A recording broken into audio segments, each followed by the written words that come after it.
Tonight, we explore the life and legacy of Abraham Lincoln, the boy who grew up in a log cabin, worked by candlelight, and carried books through the woods, only to become the president who held a fractured nation together. From humble beginnings to historic speeches, from moral battles to that tragic night at Ford's Theater, this is a story of a man whose shadow still stretches across American history. So, before we begin, take a moment to get comfortable. If you enjoy our stories, don't forget to like the video and subscribe to the channel. Tell us where you're watching from, too, and what time it is for you. Some stories, after all, are just too interesting for sleep. Now, dim the lights, turn on a fan for that quiet hum, and let's settle in for tonight's journey together. Before Abraham Lincoln ever stood beneath marble columns or spoke words that would echo through generations, he was just a boy. Born on February 12, 1809, in a one-room log cabin in Hardin County, Kentucky, he entered a world of cold winters, dirt floors, and calloused hands. His father, Thomas Lincoln, was a carpenter and farmer, a strong, proud, and stern man. His mother, Nancy, was gentle and deeply spiritual, offering rare warmth in a life of hard edges. Their cabin was more a shelter than a home. No windows, no insulation, just rough-hewn logs stacked tight. In winter, frost crept inside. When it rained, the sound on the roof filled the room. Lincoln would later say he was raised in the backwoods, and it wasn't a metaphor. It was survival. There were no libraries, no teachers, and almost no books. But there was curiosity, and Abraham had plenty of it. When he was 2, the family moved to Indiana in search of better land. There, they built another cabin, clearing the forest by hand. Abraham, still small, helped however he could. He learned early that life was labor, and labor was life. Yet inside that quiet wilderness, his imagination began to bloom. He would walk miles just to borrow a book. Once, when rain ruined a borrowed copy of The Life of George Washington, he worked for days chopping wood to pay the owner back. It wasn't punishment. It was just the way life worked. Neighbors thought him strange. He was tall for his age, awkward, and often wandered alone with scraps of paper, scribbling down quotes and poems by firelight. He had a sharp memory and a love for words unusual for a farm boy.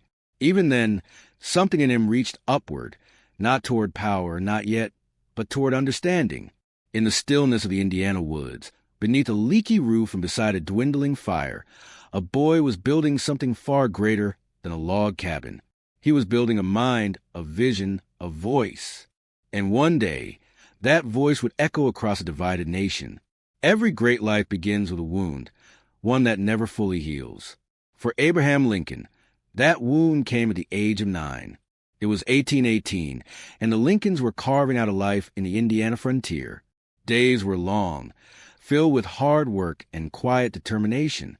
But a mysterious illness known as milk sickness began sweeping through the countryside. People fell ill without warning, their bodies weakening as the poison spread. The cause was unknown then, cows grazing on a toxic plant called white snakeroot. The poison passed through their milk and into the people who drank it. Nancy Hanks Lincoln was one of its victims. She grew weak quickly. Abraham and his sister Sarah watched helplessly as her mother, their gentle, steadfast anchor, faded away. There were no doctors, no medicine, only the faint hope that rest might save her. It didn't. Nancy died that fall at just 34 years old. Abraham helped his father carve her coffin, and they buried her on a quiet rise near the cabin under a handmade wooden cross. For weeks afterward, Abraham said almost nothing. He wandered the woods alone, his small shoulders heavy with a grief no child should carry. His mother had been his first teacher, the one who taught him to read, who nurtured his curiosity, who believed there was something special in him. Her loss left a hollow place that time could never quite fill. Life, however, kept moving. A year later, Thomas Lincoln remarried a woman named Sarah Bush Johnston.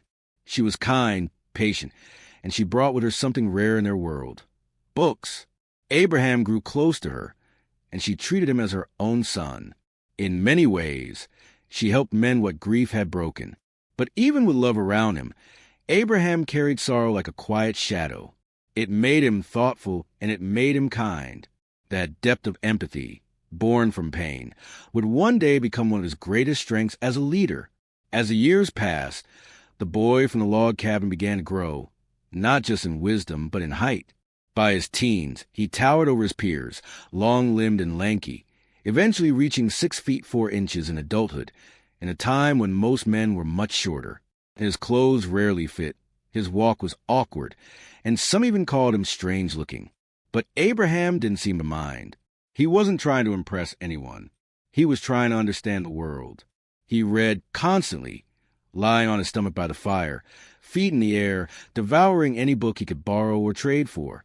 Shakespeare, Aesop's fables, the Bible, law texts, political speeches. He read them all. And he didn't just read. He absorbed. He would pause mid-chore to recite quotes or tell stories he practiced silently in his head. Some neighbors called him Mooney, always lost in thought, but he was anything but lazy. He split logs, dug wells, planted corn, and even while his body worked, his mind stayed elsewhere, chasing ideas. By his 20s, Abraham had tried nearly everything. Store clerk, postmaster, rail splitter, flatboat crewman. On river journeys to the south, he saw slavery up close for the first time, and it haunted him. Still poor, still mostly self-taught, he eventually moved to the small town of New Salem, Illinois. There, people began to notice him, not for his looks, but for his mind. He could make a room laugh one minute and win a debate the next. He wasn't polished, but he was genuine. Bit by bit, Abraham Lincoln began stepping into the light. Not yet as a hero, but as a man beginning to find his voice. Tonight, we explore the life and legacy of Abraham Lincoln, the boy who grew up in a log cabin, worked by candlelight, and carried books through the woods, only to become the president who held a fractured nation together. From humble beginnings to historic speeches, from moral battles to that tragic night at Ford's Theater, this is a story of a man whose shadow still stretches across American history. So, before we begin, take a moment to get comfortable. If you enjoy our stories, don't forget to like the video and subscribe to the channel. Tell us where you're watching from, too, and what time it is for you. Some stories, after all, are just too interesting for sleep. Now, dim the lights, turn on a fan for that quiet hum, and let's settle in for tonight's journey together. Before Abraham Lincoln ever stood beneath marble columns or spoke words that would echo through generations, he was just a boy.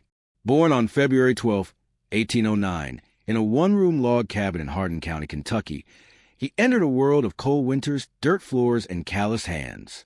His father, Thomas Lincoln, was a carpenter and farmer, a strong, proud, and stern man. His mother, Nancy, was gentle and deeply spiritual, offering rare warmth in a life of hard edges. Their cabin was more shelter than a home. No windows, no insulation, just rough-hewn logs stacked tight. In winter, frost crept inside. When it rained, the sound on the roof filled the room. Lincoln would later say he was raised in the backwoods, and it wasn't a metaphor. It was survival. There were no libraries, no teachers, and almost no books. But there was curiosity, and Abraham had plenty of it.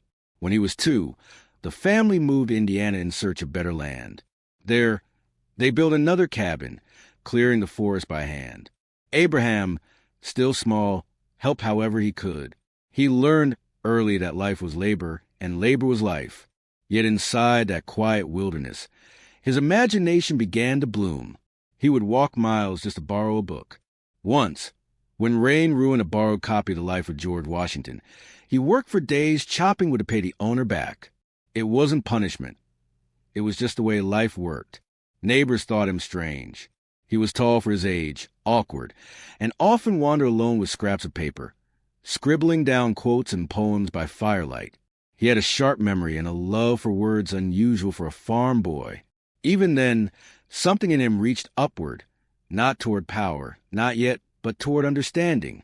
In the stillness of the Indiana woods, beneath a leaky roof and beside a dwindling fire, a boy was building something far greater than a log cabin.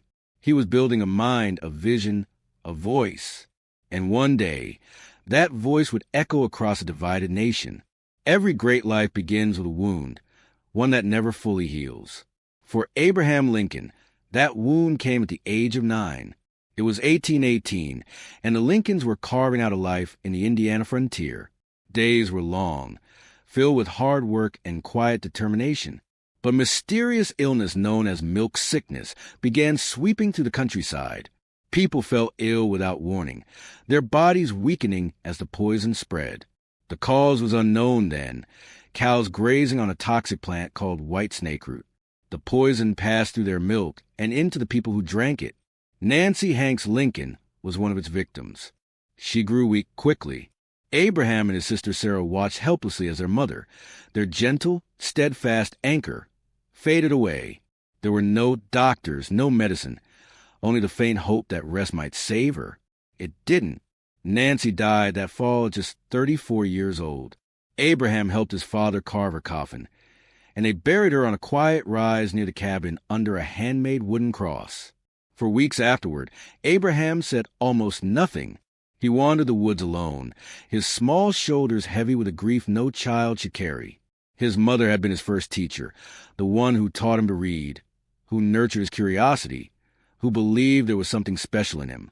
Her loss left a hollow place that time could never quite fill.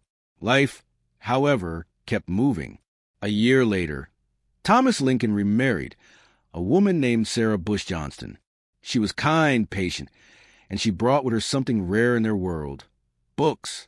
Abraham grew close to her, and she treated him as her own son. In many ways, she helped mend what grief had broken.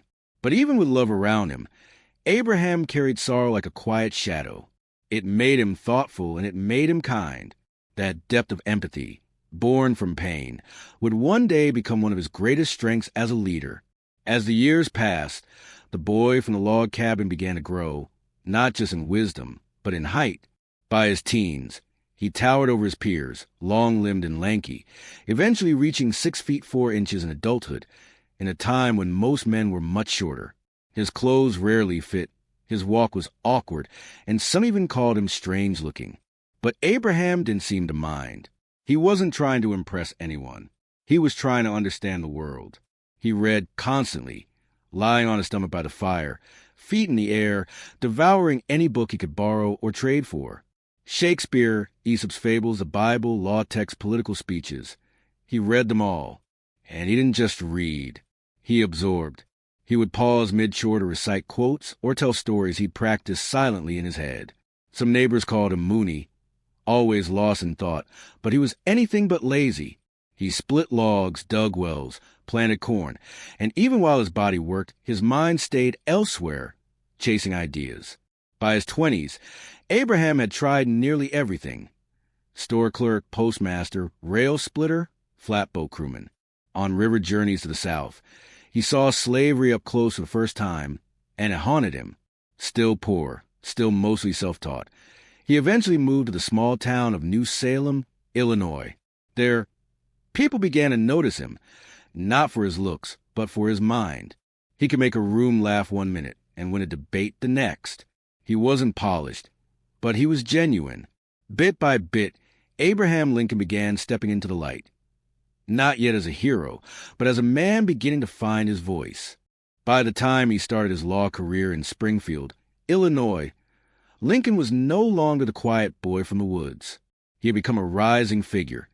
Still thin, still rough around the edges, but sharp-minded, witty, and known for his honesty. It was there he met Mary Todd, a woman unlike any he had ever known. She was educated, ambitious, and confident, a rare combination for women of her time. She came from a wealthy Kentucky family and had a keen political mind. She wasn't intimidated by Lincoln's humble background or awkwardness. In fact, she admired his intelligence and vision. "He's going to be president of the United States someday," she once said, and she meant it. Their relationship was passionate but turbulent. Lincoln was often uncertain about himself, his emotions, even his worthiness of love. At one point, he broke off their engagement without explanation and sank into a deep depression he called the hypo, what we now recognize as clinical depression. Yet despite everything, their bond endured. They married on a rainy November day in 1842. Abraham was 33, Mary 23. It wasn't an easy marriage. They fought often, especially during hard times. Mary could be temperamental, Abraham withdrawn. But beneath it all, there was loyalty and affection. Together, they had 4 sons, Robert, Edward, Willie, and Tad. Only Robert would live to adulthood. The loss of their children, especially young Willie, who died in the White House, nearly broke them both. It deepened Mary's grief and drew Abraham further into melancholy. Yet through it all, Lincoln carried his sorrow the same way he always had. Quietly, steadily, and with a heart big enough to hold a nation's pain. In their own imperfect way, they carried each other through storms. Mary believed in Abraham long before the rest of the country did. She urged him toward public life, stood by his hardest choices, and weathered relentless scrutiny because she would not abandon him. Their love wasn't tidy or storybook. It was complicated, raw, sometimes painful, but it was real. And in a life crowded with loneliness, criticism, and almost unimaginable pressure, Abraham Lincoln never doubted that one woman, however troubled, truly believed in him. In November 1860, the nation chose Abraham Lincoln as the 16th President of the United States. The South did not celebrate. In 10 southern states, his name hadn't even appeared on the ballot. To many there, his election wasn't a mere political shift. It was a direct threat to their way of life. Within weeks, South Carolina seceded. One by one, 6 more states followed. They formed the Confederate States of America, complete with their own president and government, and pledged to defend the institution of slavery. Lincoln had not yet taken the oath of office when he finally arrived in Washington in March 1861. Quietly, under guard due to threats, the country already trembled on the brink. He wasn't stepping into a presidency. He was stepping into a fire. Then came the spark at Fort Sumter. On April 12, 1861, Confederate guns opened fire on a U.S. fort in South Carolina.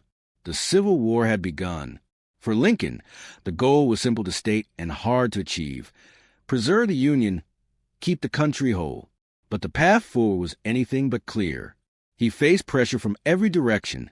Abolitionists demanding immediate emancipation, moderates urging caution, border states balancing on the edge, and a Congress divided over his abilities. He had never led an army. He had no formal military training. Early campaigns faltered under generals who were hesitant, overconfident, or both. Casualties mounted.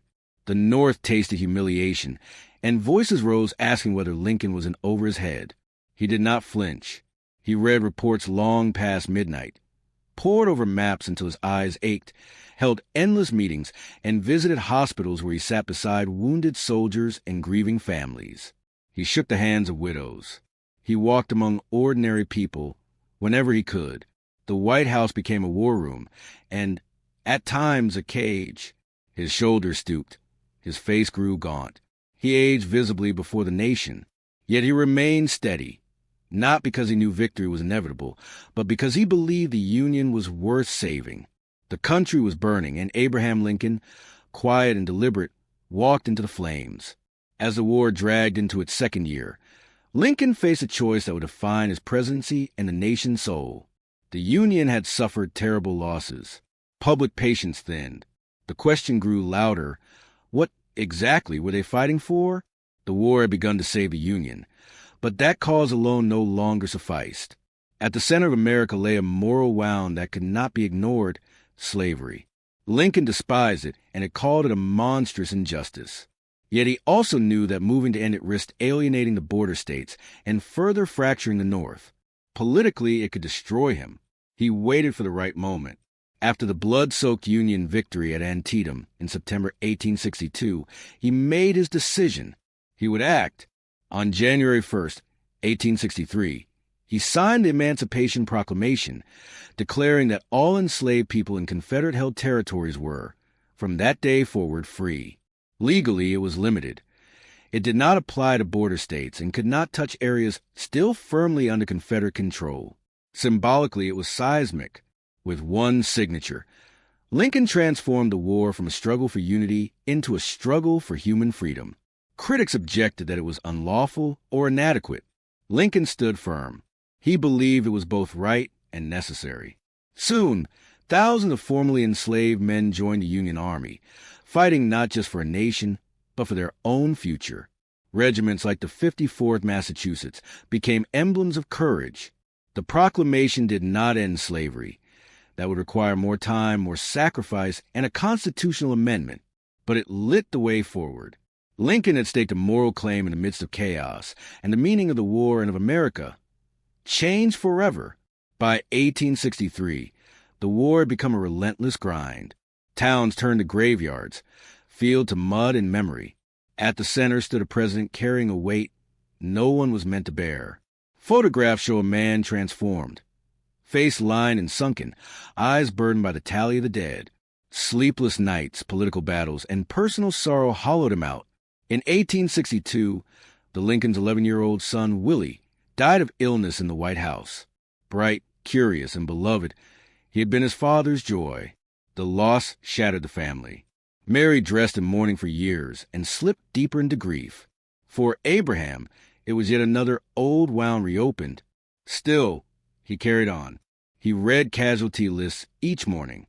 He paced the halls at night. He visited hospitals, moving quietly from bed to bed, offering comfort. He wrote to bereaved parents with words careful and human. In November 1863, he traveled to Gettysburg, where one of the war's bloodiest battles had raged. There, in 272 spare words, he delivered the Gettysburg Address. It wasn't long or loud, but it was powerful. He spoke of a new birth of freedom and a government of the people, by the people, for the people. He reminded a weary nation what the struggle was for. Privately, he doubted whether he was doing enough, whether peace would ever come, whether a country so torn could be made whole. But he pressed on, not with bluster, but with resolve. He seemed to understand that leadership wasn't about looking strong. It was about remaining steady when everything else was falling apart. On April 14, 1865, Washington woke to a softer, warmer day. The end of war was at hand. 5 days earlier, General Robert E. Lee had surrendered at Appomattox Courthouse. After 4 years of blood and grief, peace at last seemed possible. Lincoln felt it. He smiled more freely, walked a little lighter, and told his cabinet that a great weight had been lifted. That afternoon he rode with Mary, and they spoke of the future, travel, quiet, ordinary life, just husband and wife, for once, not symbols. That evening, they went to Ford's Theater to see a comedy, Our American Cousin. Lincoln arrived late and took his place in the presidential box. The play rolled on, the audience laughing. Then, during a burst of applause, a man slipped through the door behind the president.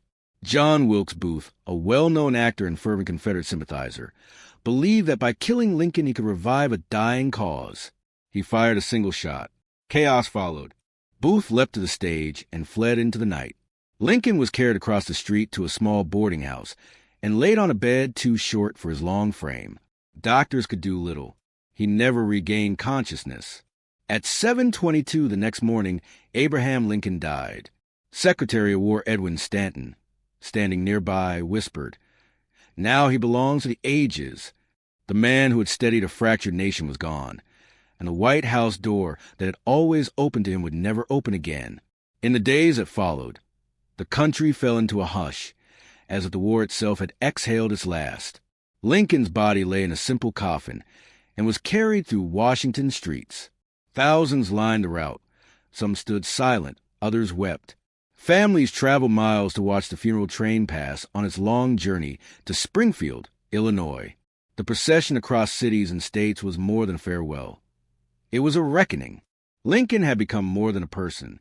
He was a symbol, a memory, a question the nation still asks. What does it take to hold a broken country together? He did not live to see the 13th Amendment formally adopted, the amendment that abolished slavery throughout the United States, but passed because of the course he set, because of proclamation he signed, because of the war he refused to abandon. He did not live to guide Reconstruction, that fragile attempt to rebuild the South and redefine American freedom. Some argue that had he lived, the path might have been kinder and more just. We cannot know. What we do know is that his words endured at Gettysburg, in his second inaugural, across letters and speeches. He left not only policies, but principles, humility, compassion, and a stubborn belief in the possibility of a more perfect union. He was not flawless, cautious at times, slow to act, often burdened, frequently overwhelmed. But he never lost a larger vision. That is why his shadow lingers in classrooms and courtrooms, on coins and monuments. In times of division, people still turn to Lincoln, not because he had every answer, but because he never stopped asking the right questions. What does freedom mean? What does unity cost?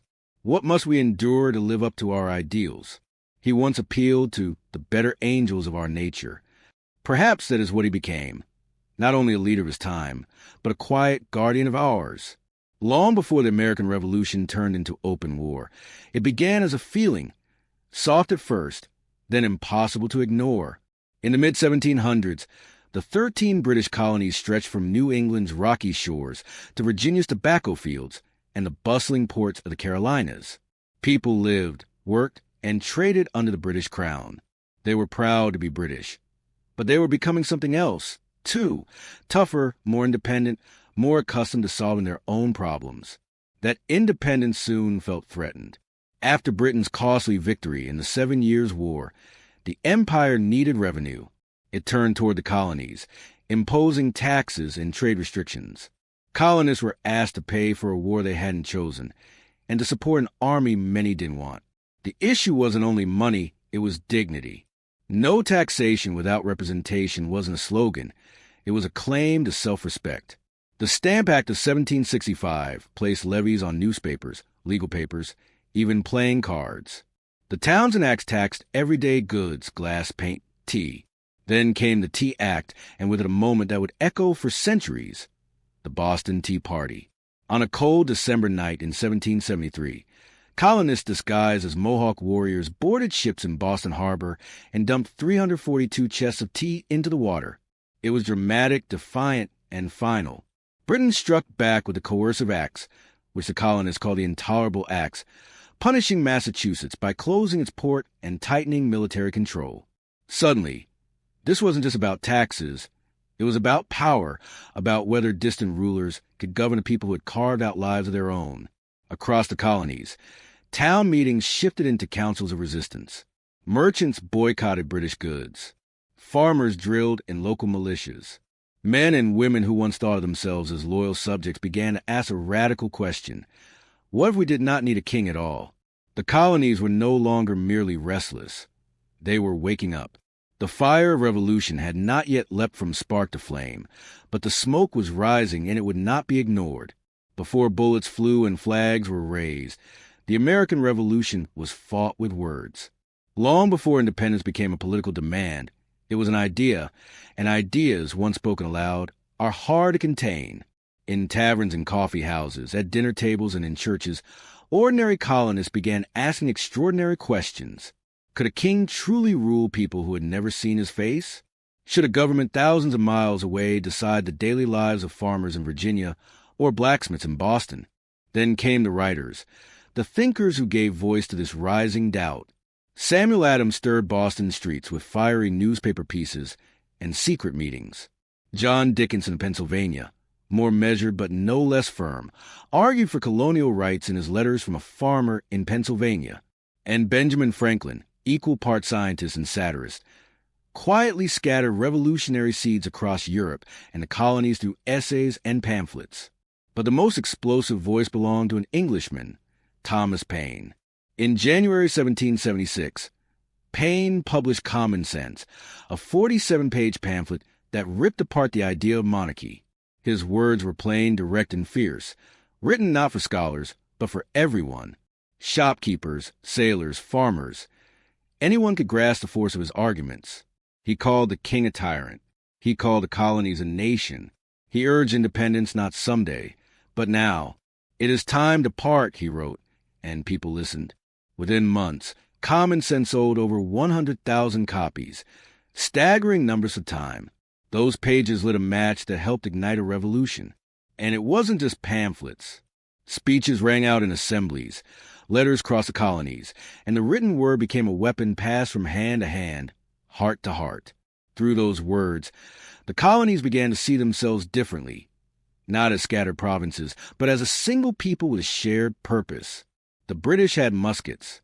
The colonists had messages. And sometimes words cut deeper than steel.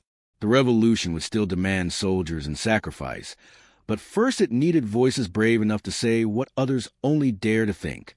It began under cover of darkness. On the night of April 18, 1775, British troops slipped out of Boston with a clear mission: arrest Samuel Adams and John Hancock in Lexington, then seize weapons stored in nearby Concord. They hoped to move swiftly and unnoticed, but the countryside was already awake. Thanks to a web of informants, patriots knew the plan and knew time was short. Riders were needed, fast, fearless men to rouse the militias before the redcoats arrived. The most famous was Paul Revere, and he did not ride alone. William Dawes and later Samuel Prescott took separate routes through Massachusetts, galloping through villages, pounding on doors, calling out the alarm. The regulars are coming out. Not the British, as legend later claimed. People still saw themselves as British, but everyone knew what those words meant. In Boston's Old North Church, lanterns flickered in the steeple. One if by land, two if by sea.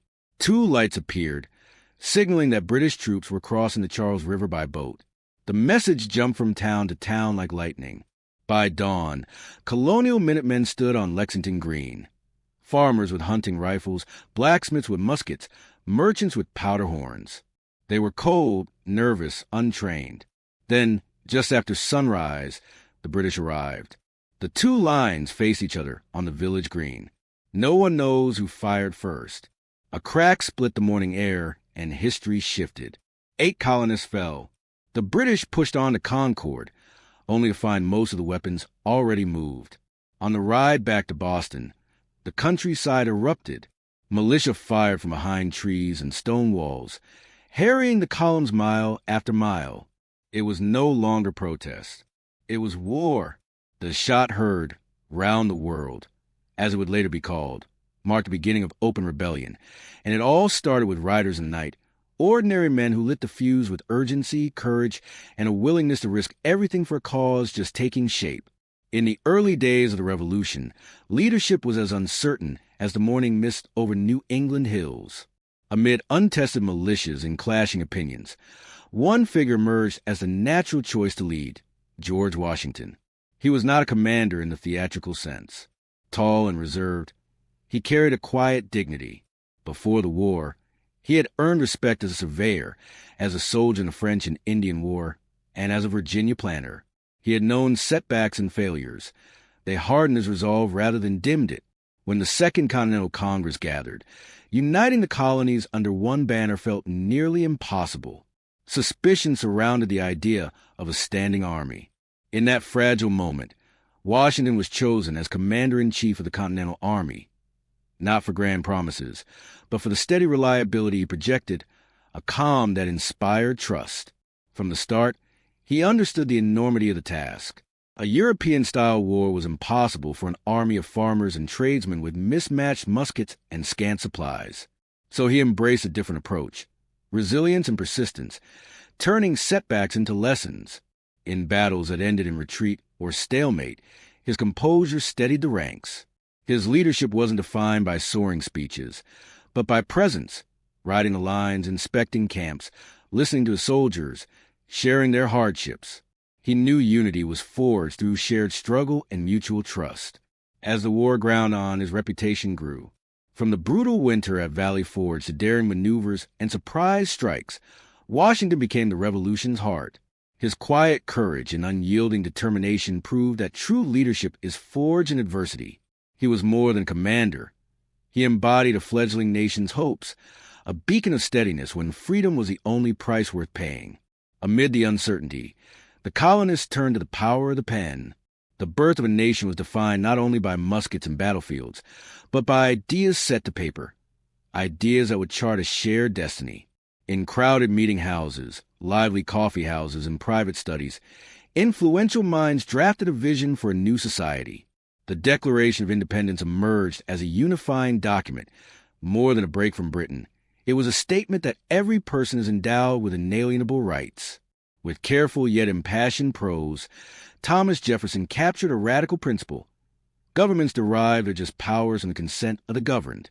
The thought resonated deeply among people who had long felt the sting of taxation without representation. Even before that formal proclamation, a quieter revolution had been underway. Adams, Dickinson, and other early agitators circulated pamphlets that challenged the status quo, stoking debates in taverns and town halls. Their writings questioned the legitimacy of a distant monarchy and planted the seeds of self-determination in ordinary hearts. Newspapers amplified the movement, printing essays, letters, and reports that revealed everyday struggles against arbitrary power. The press became the lifeblood of revolutionary thought, bridging distance and uniting diverse voices in a single, resonant call for liberty. Through these carefully crafted letters and manifestos, the colonies began to see themselves as one people, a new nation bound by common purpose and a shared dream. In many ways, independence was inked into minds and hearts long before shots were fired. A nation was born in ink, one that would evolve, argue with itself, and inspire generations to come. Then came the winter that tested everything. In 1777, as the war dragged on, Washington's army encamped at Valley Forge, Pennsylvania, facing a season of bitter cold and unrelenting uncertainty. This was no battlefield of clashing sabers. It was a crucible of survival. The soldiers battled more than an enemy. They fought the elements. Snow and wind pierced makeshift huts. Men huddled under thin blankets, sharing meager rations. Hunger and disease crept through the camp like invisible foes, claiming lives not on the field, but in the very place meant to shelter them. Yet amid the despair, a quiet resolve took root. Washington visited constantly, not with fanfare, but with a steady presence that spoke of solidarity. He knew morale had to be rekindled like a fragile flame. During those grim months, the Army spirit began to harden into something new. The arrival of Baron von Steuben, a disciplined Prussian officer, marked a turning point. Patiently, rigorously, he drilled the men, transforming a ragged militia into a force that could stand against British regulars. His training brought order from chaos, discipline from exhaustion, confidence from hunger. Valley Forge was as much a trial of character as of endurance. Each day was a test. Each night, a vow to continue. The soldiers learned not only to outlast the winter, but to bind themselves together through shared suffering. In that forge of cold and want, a resilient army was reborn. The lessons of unity, perseverance, and unwavering commitment carried them forward. The winter claimed many lives, but also tempered resolve that would matter in every battle yet to come. As the conflict raged across American fields and towns, the fight for independence was waged not only with muskets and marching columns, but also in the halls of diplomacy. The revolutionaries understood that the British Empire's reach stretched far beyond the colonies. So if a new nation was to survive, help would have to come from beyond the Atlantic. Thus began a global game of alliances, where former enemies of the British crown became unexpected friends. Benjamin Franklin, armed with wit, warmth, and uncommon patience, emerged as a master diplomat, sent to France. He carried more than letters and proposals. He carried the hopes of a people who longed to be free.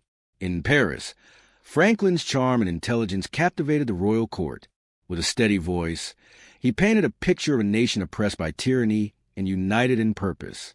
The French, still smarting from losses in the 7 Years' War, felt the echo of their own ambitions and ideals in the American struggle. In 1778, moved by both principle and strategy, France formally allied itself with the American cause. The alliance brought more than money and supplies. It brought soldiers, seasoned officers, and crucial naval power. French warships soon patrolled the Atlantic, complicating British plans and tipping the balance on sea and shore. What began as a colonial rebellion was now a matter of international consequence. And it wasn't only France that took notice. Spain and the Dutch Republic, though not formal allies in the same way, offered quiet support, covert arms, sympathetic ports, and pressure on Britain and other theaters. With every shipment of powder, every new front opened, the struggle in America grew larger than a single continent. The colonists were no longer isolated rebels. They were part of a wider push against imperial dominance.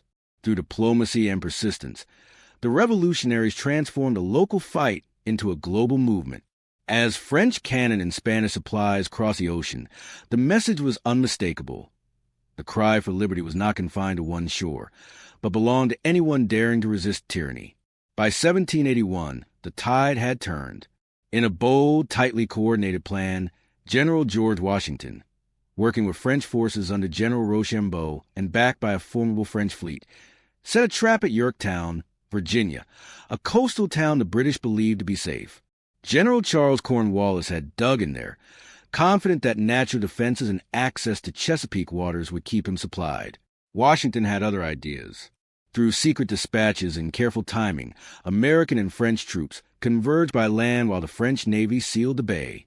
Cut off and encircled, Cornwallis watched the noose tighten. For weeks, Allied artillery pounded British positions. Trenches crept closer, batteries roared day and night.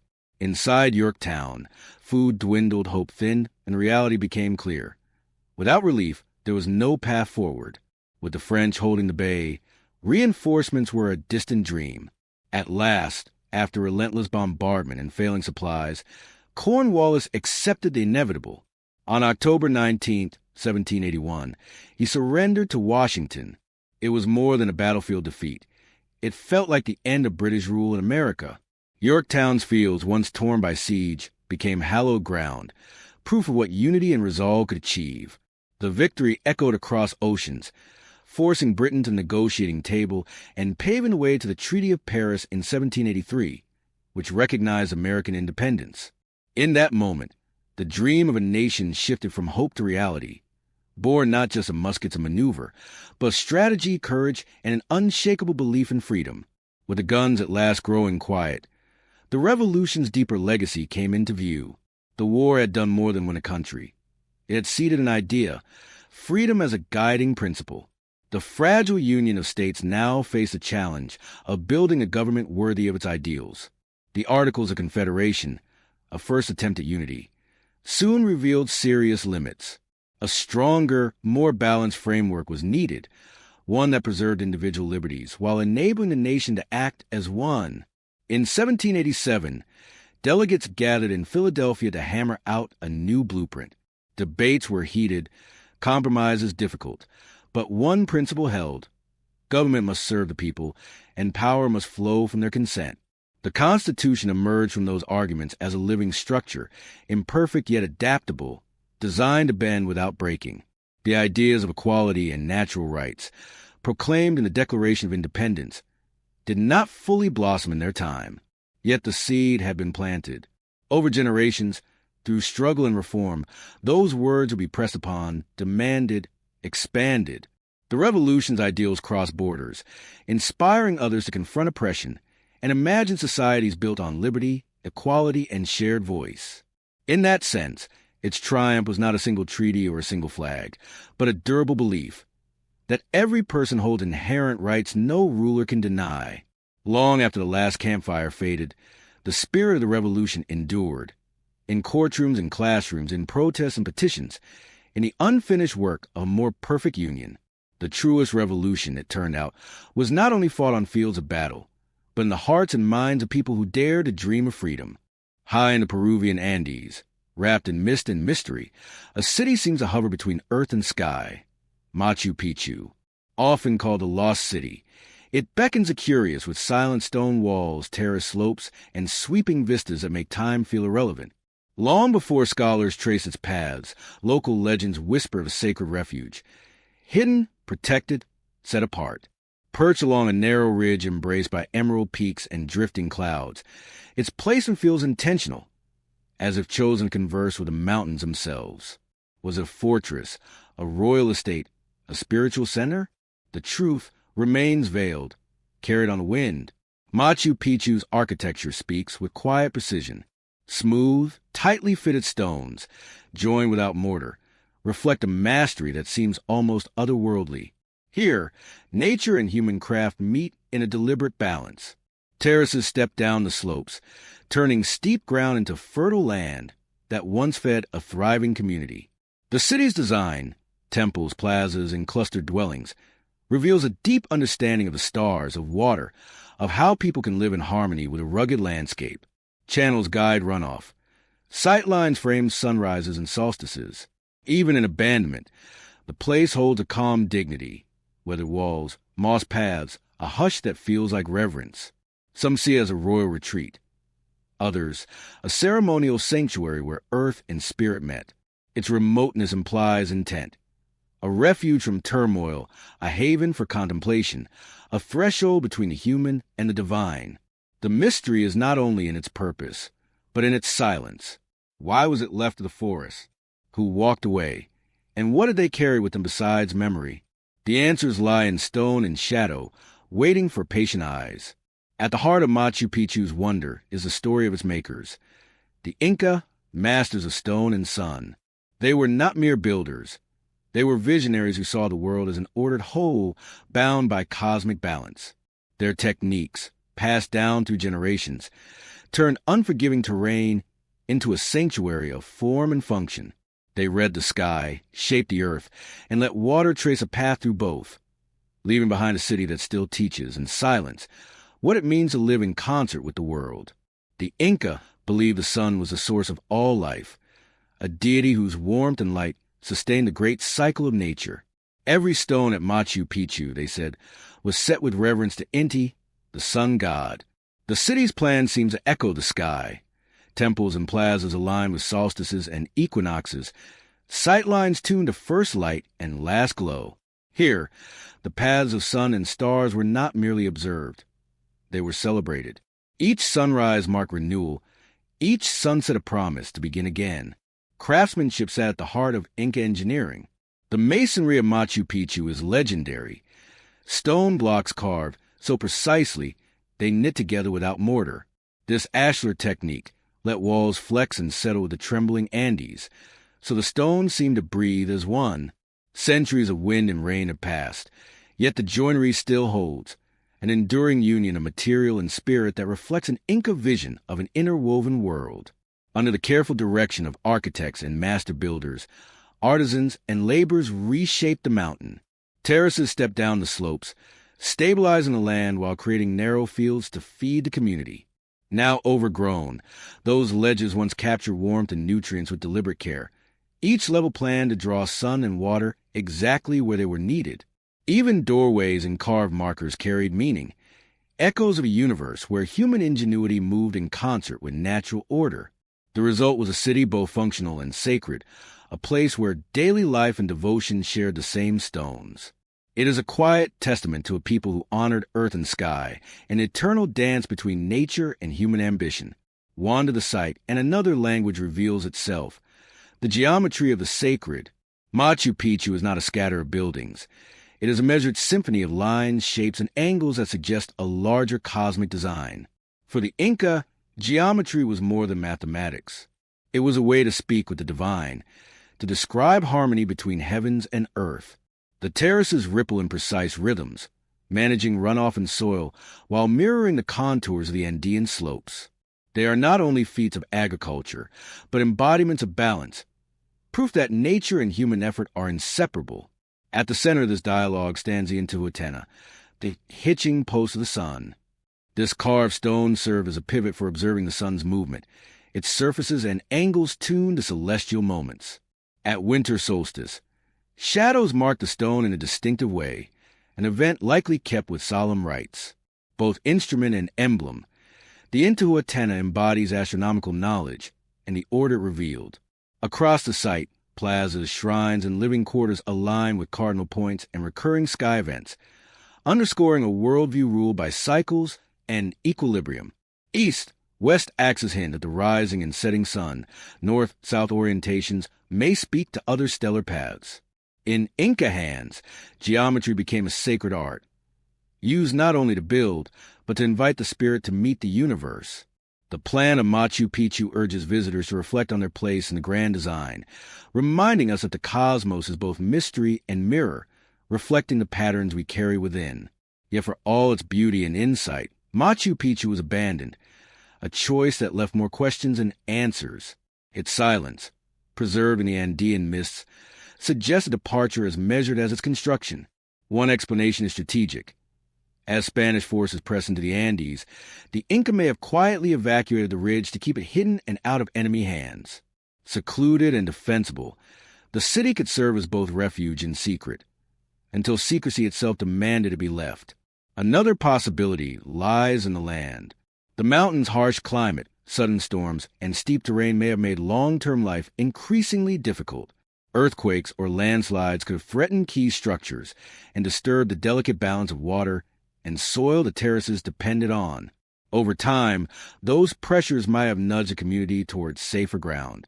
A third view looks inward.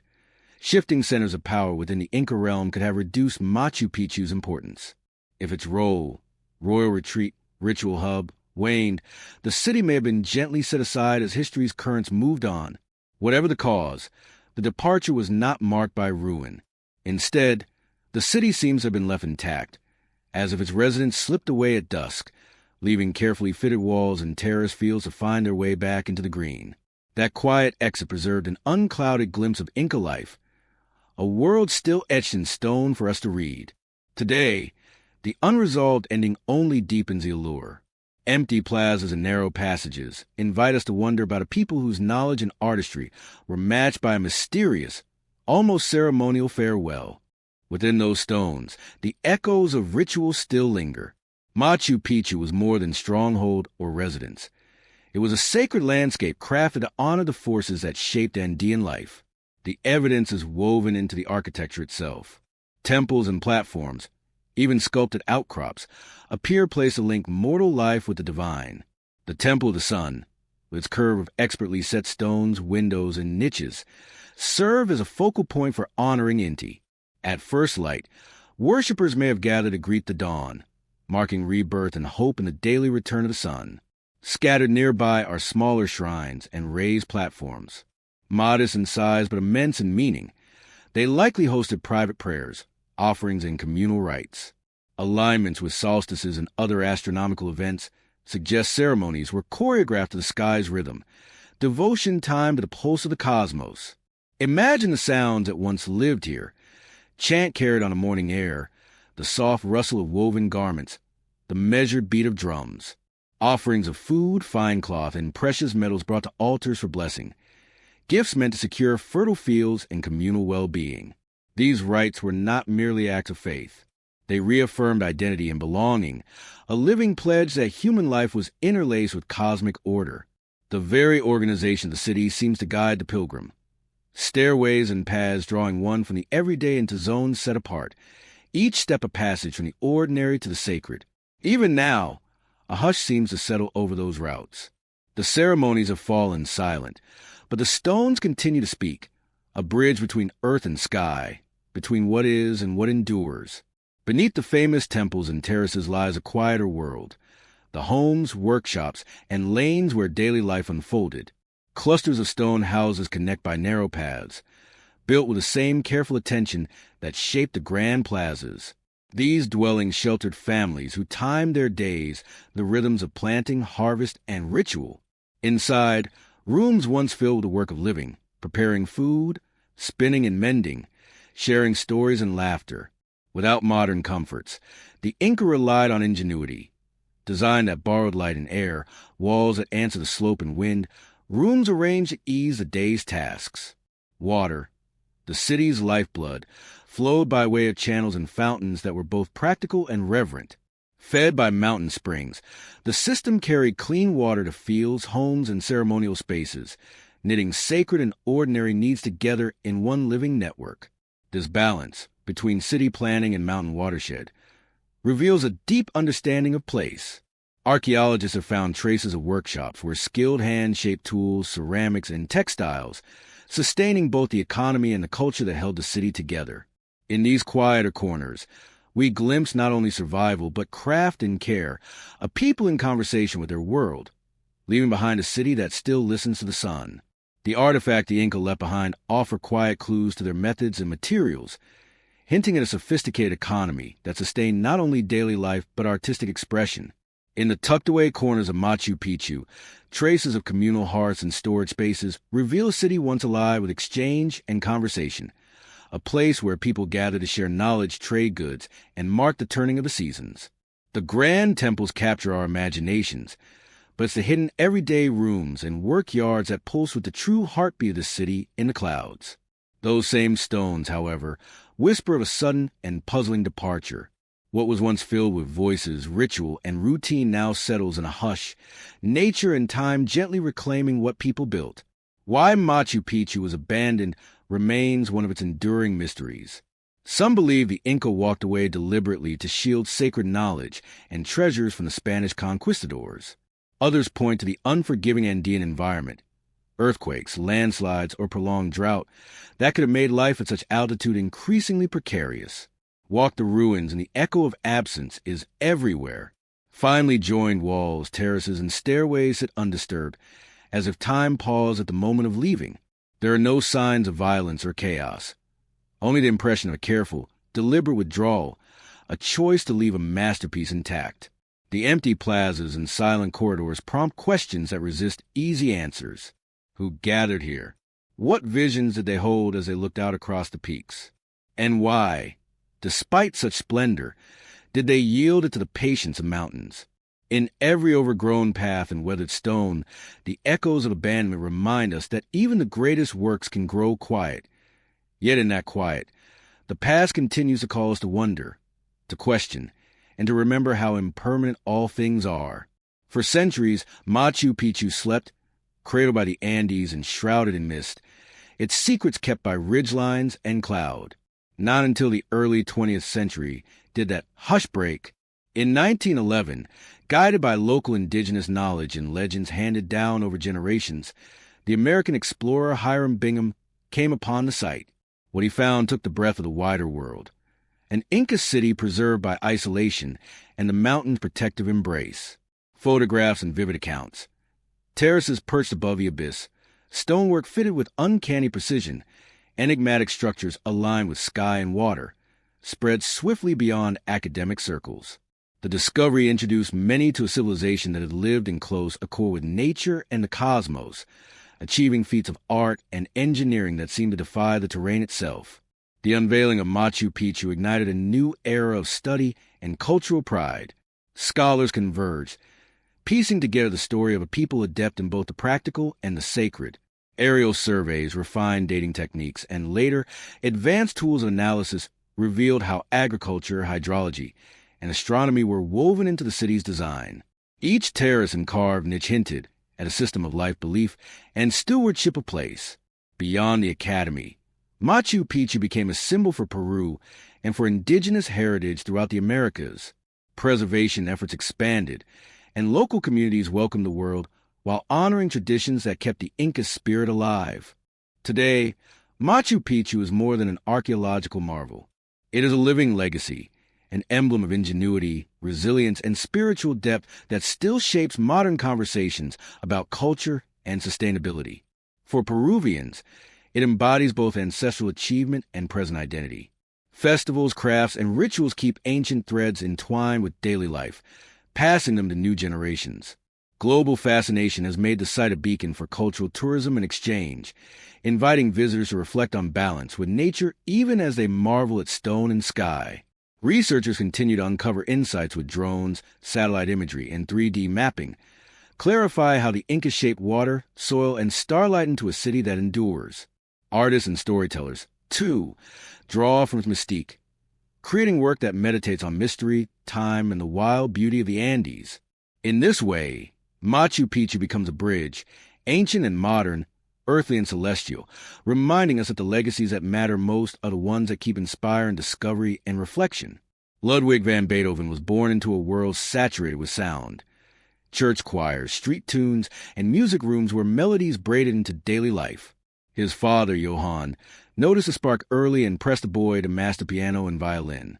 Even as a child in Bonn's lively musical scene, Beethoven could memorize and recreate intricate phrases with startling ease. Applause followed, yet shadows gathered at the edges. In his late teens, he began sensing that sounds sometimes slipped from his grasp. First a faint buzzing, then a warping of tones, a rehearsal moment where a note blurred, a phrase faltered.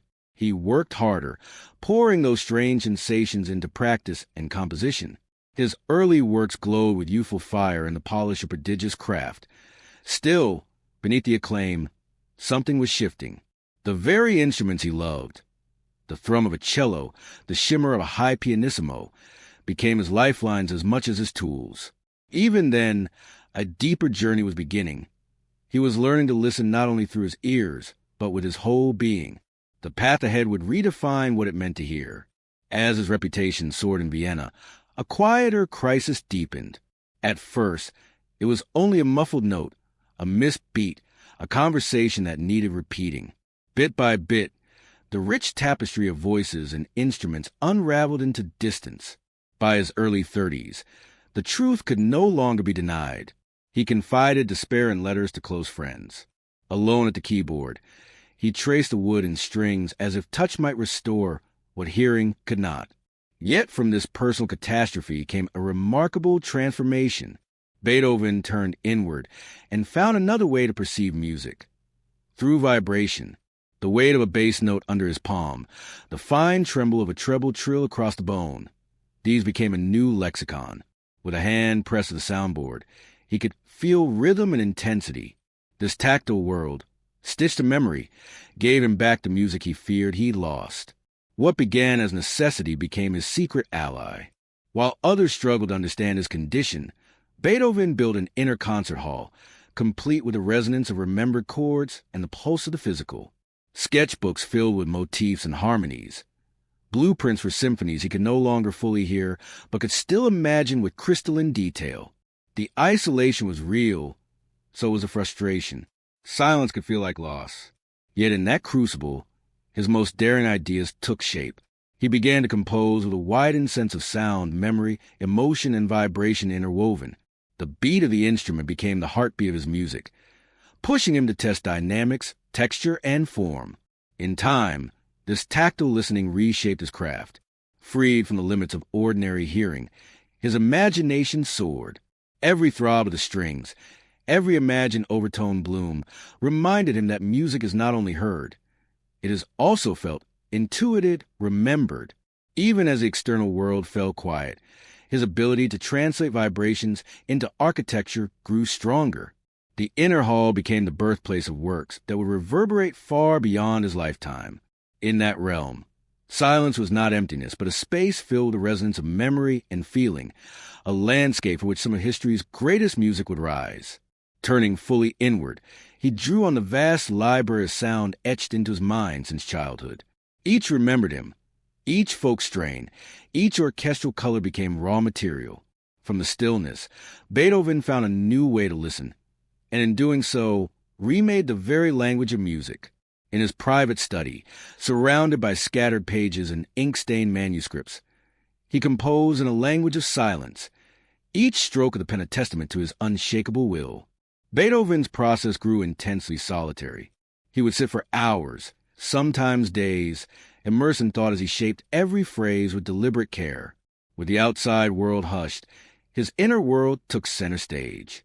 Memories of long-ago concerts, the timbre of orchestral instruments, the emotional contours of his early pieces.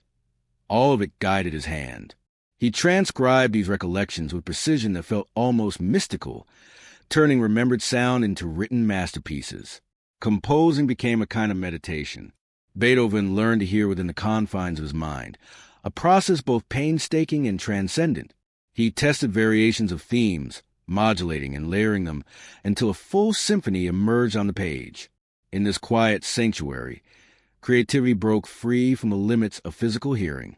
It became an intimate dialogue between his soul and music's eternal language. The obstacles were real. Frustration, isolation, and the relentless advance of silence tested him daily. Yet in those darker moments, he found a stark clarity. Sound's absence pushing the focus on structure, harmony, rhythm, counterpoint.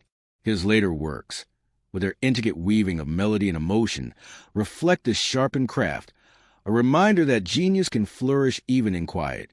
His notebooks reveal the urgency of mind that refused to be muted. Each page chronicles persistence, capturing the evolution of ideas that would ring through concert halls for generations. The music from these silent years carries a raw intensity, as if every note were a defiant stand against the void. In the quiet, Beethoven rediscovered music not merely as sound, but as an immersive experience drawn from memory, feeling, and the palpable vibration of life itself. Through that inner music, he wrote symphonies that still resonate around the world, proof that even in silence there is an undying song. As the quiet deepened, a new realm of composition opened, one where sound was felt more than heard, where the symphony of the inner life became his greatest creation. This was the beginning of what many would later call his unheard symphony, a body of work that transcended physical hearing and embraced the full reach of human emotion, memory, and touch. In seclusion, Beethoven began to explore ideas that defy convention. No longer rely on the ear alone, he probed the interplay of rhythm, harmony, and form through intellect and sensation. Every vibration from the instruments, every echo of his own heartbeat, became part of his palette. The result wasn't reproduction of past sound, but a bold reimagining of music itself. His dedication bordered on obsessive. He spent uncounted hours refining movements, adjusting dynamics and counterpoint until music rang true in his inner ear. The focus was absolute, an intense meditation on structure and feeling that yielded works of great depth and complexity. The symphonies from these years are marked by dramatic contrasts, innovative shapes, and a haunting poignancy born of isolation and resolve. Critics and contemporaries would marvel that a man shut off from the world's noise could write music that seemed to contain every nuance of human experience. Those later symphonies, conceived in silence, are celebrated for their emotional force and formal daring. They speak in a language that is as much felt as heard.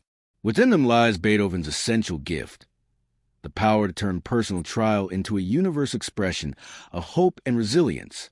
His unheard symphony reminds us that creativity has no fixed boundary. Even without a primary sense, the spirit finds new ways to perceive, to build, to inspire.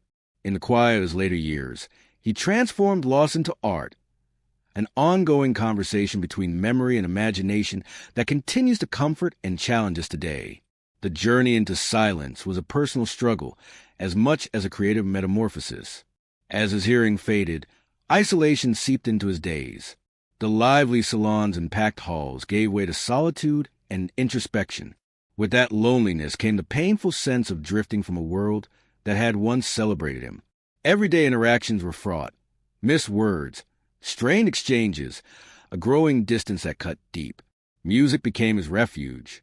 The thud of his heartbeat, the imprint of remembered sounds, the felt vibrations of an instrument offered a fragile thread back to life. In that isolation, his inner strength glowed fiercest. Determined not to let silence define him, he immersed himself in work with near-relentless intensity. His studio became a sanctuary where he could still speak to the universe through music. Every notated measure, every careful marking was a step toward reclaiming the voices he feared were lost. Friends and patrons saw a man transformed by struggle. Some mourned what his ears could no longer catch. Others marveled at the resolve that fueled his pen. His letters show sorrow and sudden bursts of inspiration side by side, the paradox of his condition laid bare. The stillness brought a surprising clarity. It let him concentrate wholly on musical architecture, how themes mirror and collide, how dissonance resolves into harmony, how feeling can be woven into form. He turned inward, sifting through memories of earlier sounds and performances, reconstructing them with almost surgical precision. Those recollections became foundations for his later work, an archive of oral treasures kept alive in the corridors of memory. The pain of isolation was real, but so was the resilience it forged, a resilience that would define his legacy. In the absence of external sound, Beethoven built an extraordinary inner concert hall, a private realm where music did not rely on ears alone, but on memory, emotion, and vibration.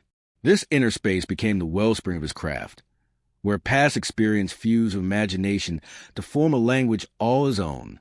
Eyes closed, he could summon the symphonies of youth, the orchestral thunder, the tender piano lines, the resonant chords that once filled crowded rooms.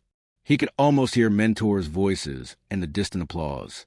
Those recollections steadied him as he shaped new works that surpassed the limits of hearing. Inside that silent theater, he experimented boldly, pushing harmony, layering counterpoint, playing with rhythm, guided by the tactile feel of vibration and the vividness of remembered sound. The inner hall had no constraints. Every emotion could find expression. Every shade of human experience could become music. It was a refuge from loneliness, a place where the clamor of life fell away and pure creativity took its place. Out of that depth came compositions stamped with struggle and triumph, raw feeling married to mastery and quiet radiance. He documented this inner labor with care. Notebooks brimmed with sketches and revisions, windows into a process that, despite deepening silence, bound him more tightly to his art than ever. Every note was a memory restored. Every phrase, a testament to the human spirit's endurance. In this sanctuary of soundless symphony, Beethoven redefined what it meant to create music. His inner concert hall became a symbol of hope, a reminder that even when the outer world falls silent, the internal echo of passion and imagination can produce works that transcend time and space.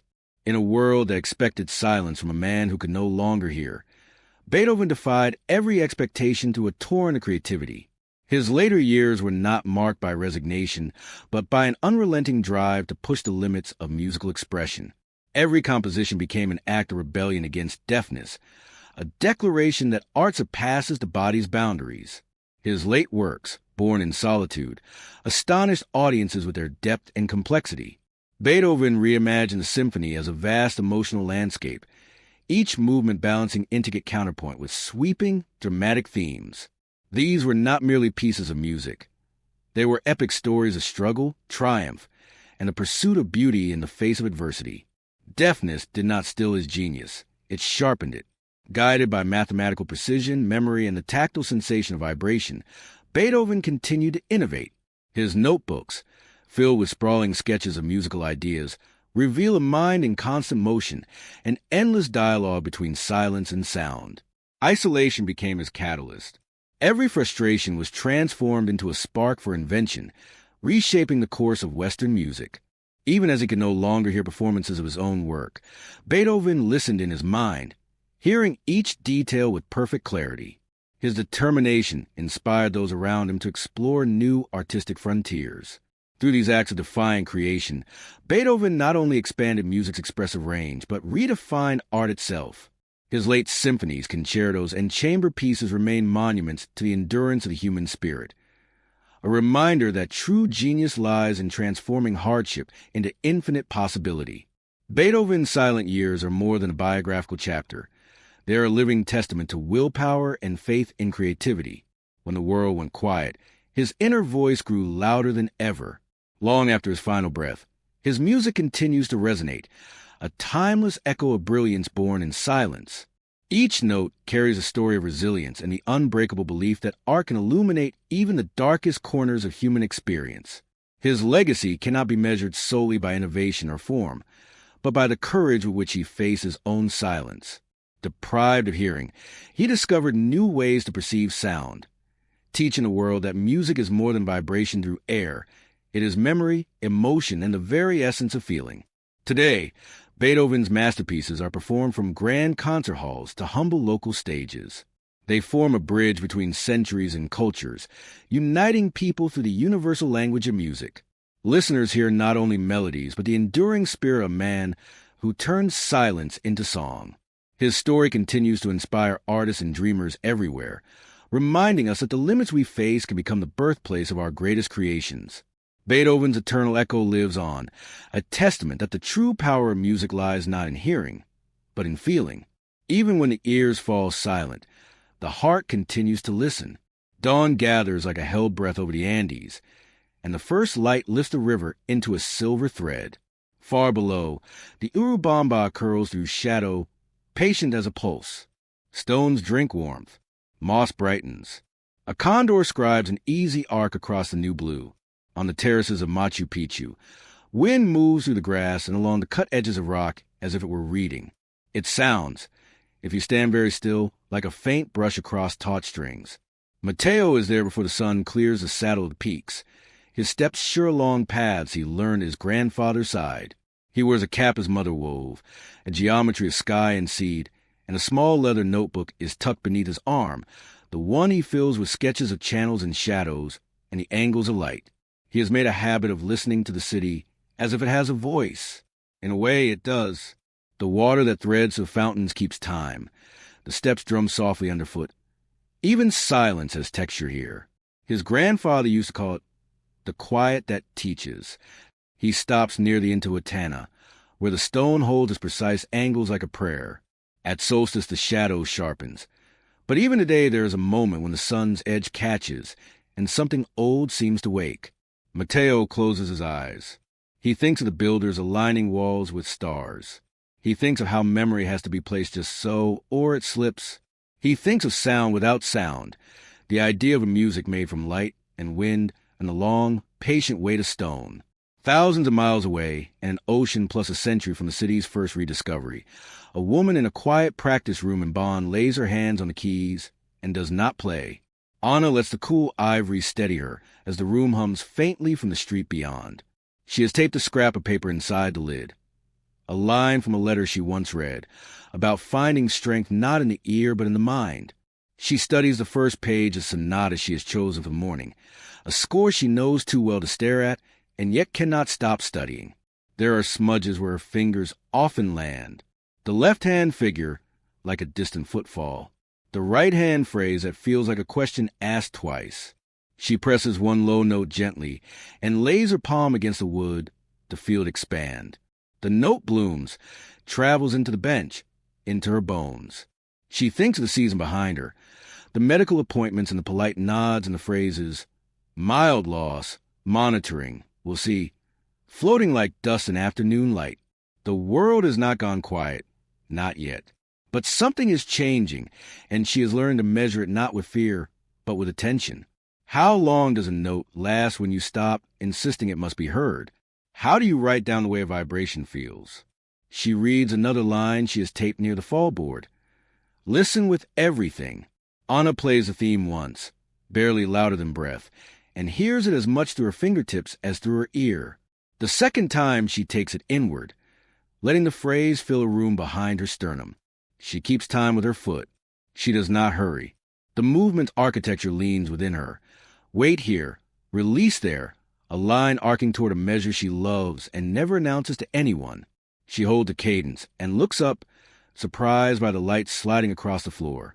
A gull cries in the river distance. The room returns to stillness. She feels steadier.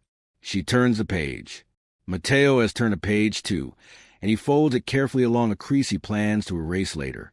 A woman from Cusco, Isabella, whose laughter has the impatient joy of the mountain rains, waits beside him with a small field recorder she keeps in a cloth bag.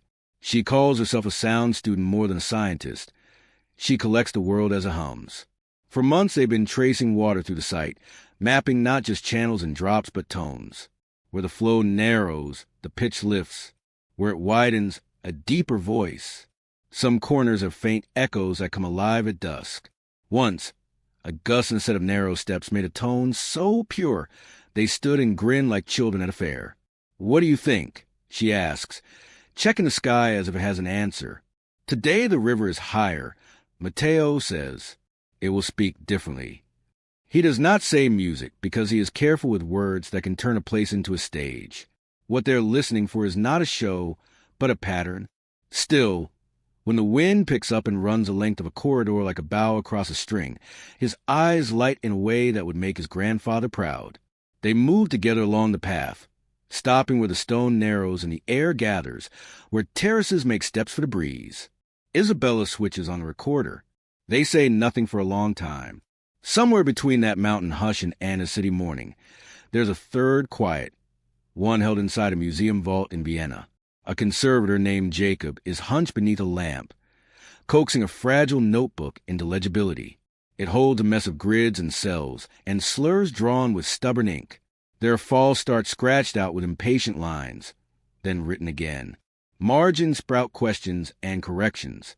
There's a page where a theme repeats 3 times with tiny tilts in harmony, like someone testing a lock with different keys.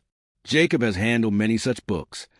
What takes his breath today is a single bar labeled with a word he has not seen in his hand before. Innenklang. Inner sound.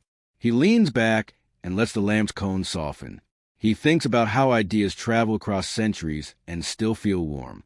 He thinks about the word and what it touches. Not just hearing, but memory.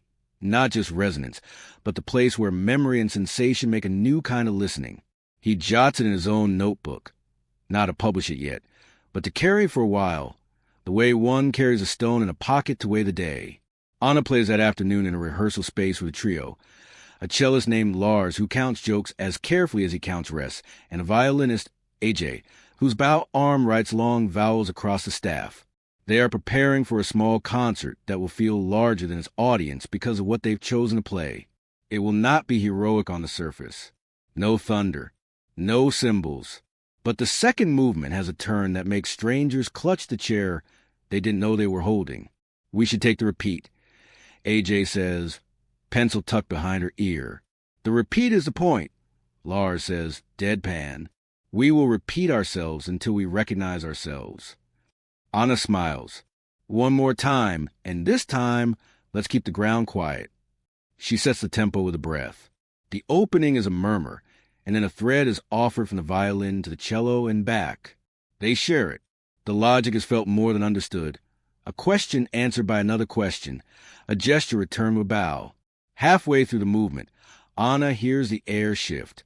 It is small, a car door closing outside, but it becomes a metronome and then dissolves into nothing. And in the space it leaves, she hears a line behind the line. The way the harmony suggests a story the melody is not saying. They finish and sit in the aftersound. We found it, she says softly. Found what? Lars asks, delighted on principle by hidden things. The hinge, Anna says, tapping a measure number, where the room opens. Isabella and Matteo are finding their own hinge as the sun moves from white to gold. They have traced a route where the wind tends to wake just before dusk, the air flowing down as the valley exhales. Isabella has placed small flags to show where the notes rise. The terraces were colors like shy applause. If we could map this, she says, we could make a score the mountain plays. Matteo laughs. We would need a conductor taller than Ridge. Or we learn to listen like the old ones did. She says, serious again. We stand in the right places. He points toward a break in the slope where the river flashes. There, he says, at the bend. It always speaks when clouds gather. They wait. A whisk curls and breaks. The wind turns a corner and breathes into the stone corridor. It becomes a tone, thin at first, then steadier. Isabella's eyes shine. She adjusts the recorder, then only watches. A second tone appears, lower, from the opposite wall. The two tones wobble, then find a consonance and hold it as if a hand steadies them. The hair rises on Matteo's arms. He does not move. In a minute the air shifts and the sound loosens, then wanders away as if it never was. Repeatable? Isabella asks at last, not looking at her device. Everything repeats, Matteo says, but not twice the same. Jacob writes to a friend that night, an email he has rewritten 3 times to drain it of undue excitement. He explains the notation in the phrase and how it fits a pattern he has watched accrete across late sketches, a pulling inward that is somehow the opposite of retreat, not silence as absence, but as instrument. He wants to say he has felt this in rooms where people breathe together before sound returns. He wants to say he has felt it walking home in snow when the city is muffled and streetlights become soft bells. Instead, he pays small images of the bars and asks if a colleague has seen anything similar in the quartet's notebooks. He makes tea and waits for a reply.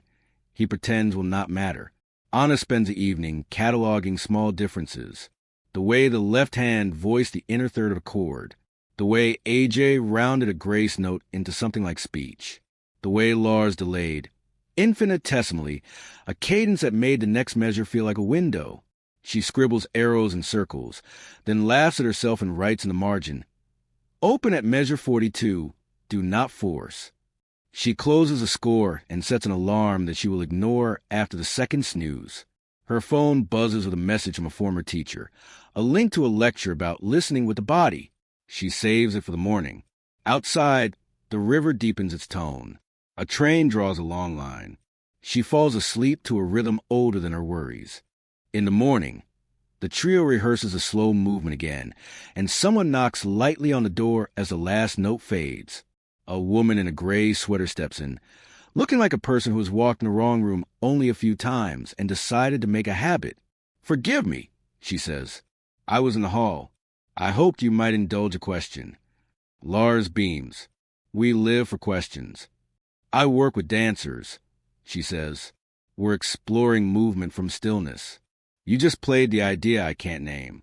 Would you play that measure again and then the one after? I want to see something. They do. She closes her eyes. Her hands lift slightly, then settle. It looks like a breath that changes the shape of the room. When the phrase resolves, she nods, and for a moment it is as if the music sits on the floor between them, something everyone can point to. She gives them her card and leaves as lightly as she came. Isabella and Mateo bring their recordings down to a small room in Aguas Calientes, where a fan turns and a kettle complains. They play the mountain back to itself. In the speaker, the wind becomes a flute you can almost see. The two-tone moment arrives, and Isabella marks it with finger in the air, right where the tones lean into each other. Here, she says, this is your hinge. Mateo smiles. Our hinge. Yours too. What would you call a piece made from this? She asks. Not a song. It's not ours to claim. But a study. He thinks of his grandfather. A little bridge, he says. Puente Chico. To cross from one listening to another. They laugh at the softness of it, and keep it anyway. Jacob's colleague writes back with exclamation points he tries to minimize in public and an attachment, a fragment in a different hand that mirrors the idea in a different key. I think you should look at the metronome marking, the colleague writes. It's slower than performance tradition, and it makes the space inside the bar change shape. Jacob opens an audio file attached to the message. A young quartet playing the phrase, as if they were balancing a bowl of water. He hears it immediately, the room inside the room. He thinks of the word again. In clang, he looks out the window at a city, whose roofs hold the afternoon like a low chord. Days gather. They make a shape. Anna's trio plays in a church whose windows hang light like quiet flags. The first movement draws people in. The second movement, their hinge, does what it always does, points to something soft and necessary, without naming it. Somewhere in the rows, a woman who is tired from a job that has kept her angry for weeks feels her shoulders drop half an inch. A student forgets to count worries for the length of phrase, and then wonders later what happened. A man in a thick sweater looks at his hands, as if they belong to someone gentle, and decides to call his brother after the concert. When the last note fades, there is that delicate second when no one wants to be the first to breathe. Then the breath returns, and with it the applause that sounds like rain on leaves.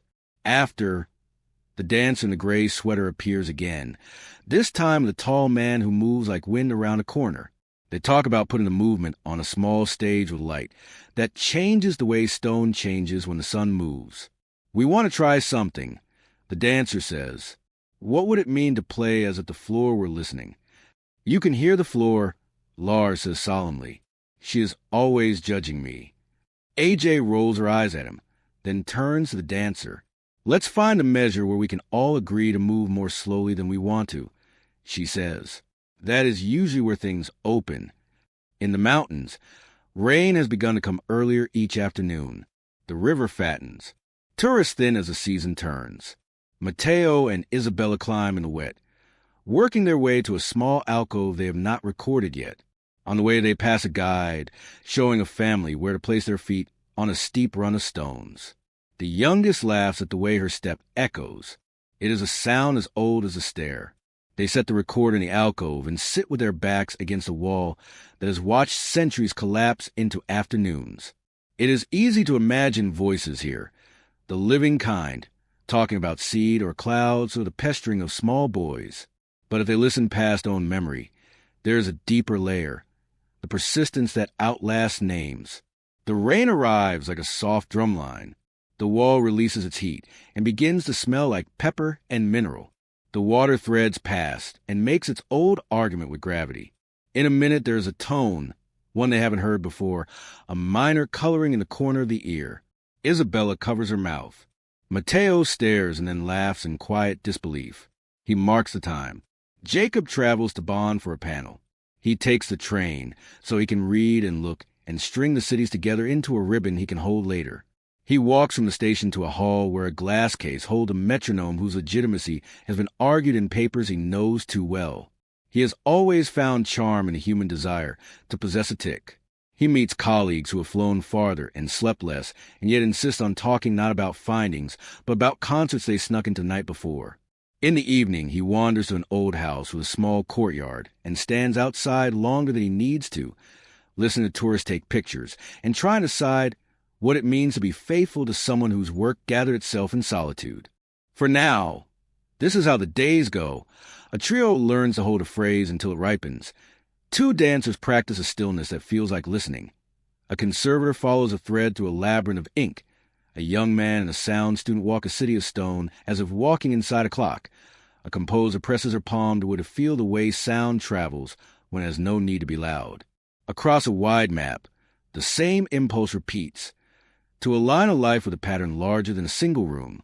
A new morning leans over the Andes and spills light along the terraces until the grass looks like it is remembering its own name. Mateo arrives with bread wrapped in cloth and a thermos of tea. Isabella takes the bread and considers the path like a chessboard. "Farther up?" she asks. "Farther up," he says. They set off before the tour groups lace the air with chatter. The path is slick with last night's rain, and the earth smells like warm stone and coriander. When they reach a turn they have never taken, the valley opens in a way that makes both of them fall quiet. Clouds drag their fingers along the far slope. The river writes its familiar sentence below, then adds a word they don't recognize. They stand there, not to conquer a view, but to be rearranged by it. Isabella lifts the recorder, then lowers it. "Later," she says. In another city, a rehearsal begins with no sound at all. The musicians come on stage and do not tune. The audience shifts, uneasy, then curious, then aware of themselves breathing. The first note arrives like a small boat pushed from a shore and drifts. There are no cymbals to announce the turn. There is only a subtle widening of the room.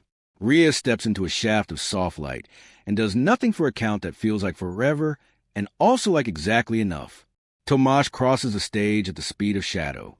Somewhere in the back row, a child sits up straighter, not because she's been asked to, but because something has asked her to listen the way stones listen to sun. And in a vault with climate control that hums like a low A, a man with soft hands turns a page he has turned before and finds a detail he has never seen. He writes it down, not for a paper, not yet, but to carry in his pocket like a river rock. Outside, snow begins slow and sure, and the city sounds like fabric being folded. He stands for a moment with the lights off and lets the room breathe without him. The sun lifts. The river sings. A page waits for ink. A wall waits for wind.